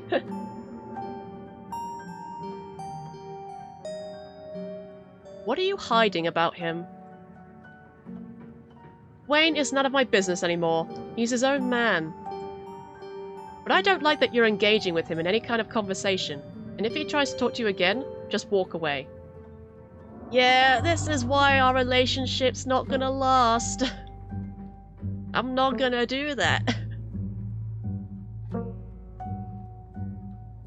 He's not the decent man I used to know. Conversation over. There was another one of those stones in Oscar's house. It gave me another vision.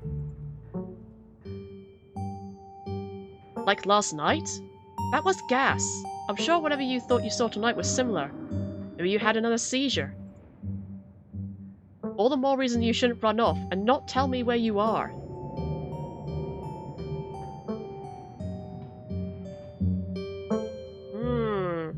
I think I should go to a doctor.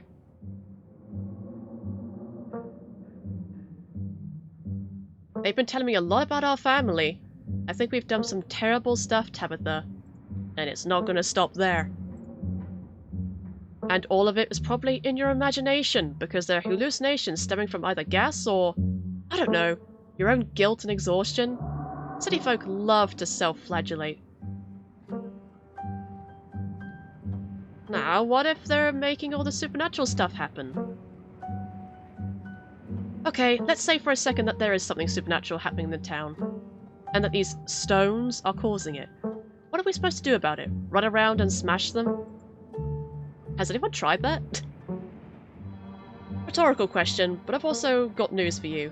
One of them is buried under 20 tons of rock. Who put them there? You expect me to know? They're probably some kind of ancient artifact. I'm not an archaeologist. Have you been getting enough sleep? You sounded a little delirious. Okay, you're blaming it on my guilt, you're blaming it on my sleep deprivation, you're blaming it on gas, a hallucination. Leave it at that. That's pretty much it. I'm not gonna play into her hands. Great, then I'm going to bed. The cousin walks off, leaving you alone. Oh, fine. I'll be left to my thoughts. Alone. You don't even notice yourself entering the guest room and falling into bed. Suddenly, you're just there, buried under your family's musty covers. It's Wednesday night. Nearly half a week has passed since you first arrived in town, and a little over half a week remains until the bus comes to take you home. Oh boy. The spirit of Charles Shaw Jr. now commands the entirety of City Hall. A swirling void of wrath and despair that the people of this town will have to learn to ignore. Disaster looms its tallest yet over Scarlet Hollow. Beginning to think I made the right decision here.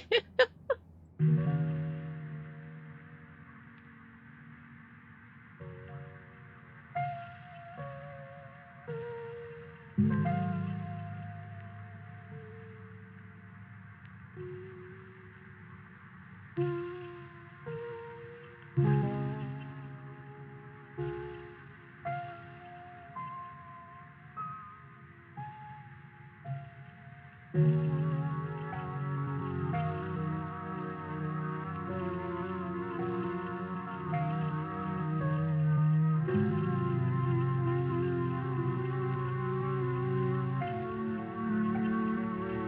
was episode 3 of our playthrough, which means we are just one episode away now from completing it. Well, for the moment anyway, before the next update comes with episode 5. We got to meet Reese, finally! I was looking forward to meeting Reese, and I was also looking forward to meeting the other character that we've yet to meet, but I guess we're not doing it today, which sucks. It's a shame. They're one of my favorites as well. I enjoyed the scene with Isaacs. I always love getting more information out of side characters. I hope we can maybe have another scene with him, because we do have his contact info. Maybe we can learn more about Wayne. Maybe we can kind of prod Wayne a little bit with that bit of information.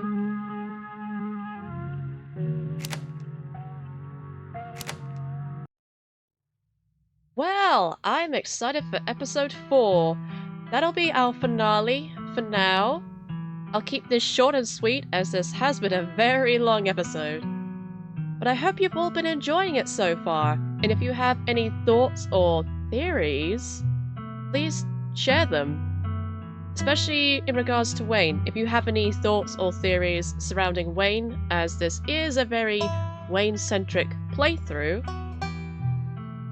please drop them below.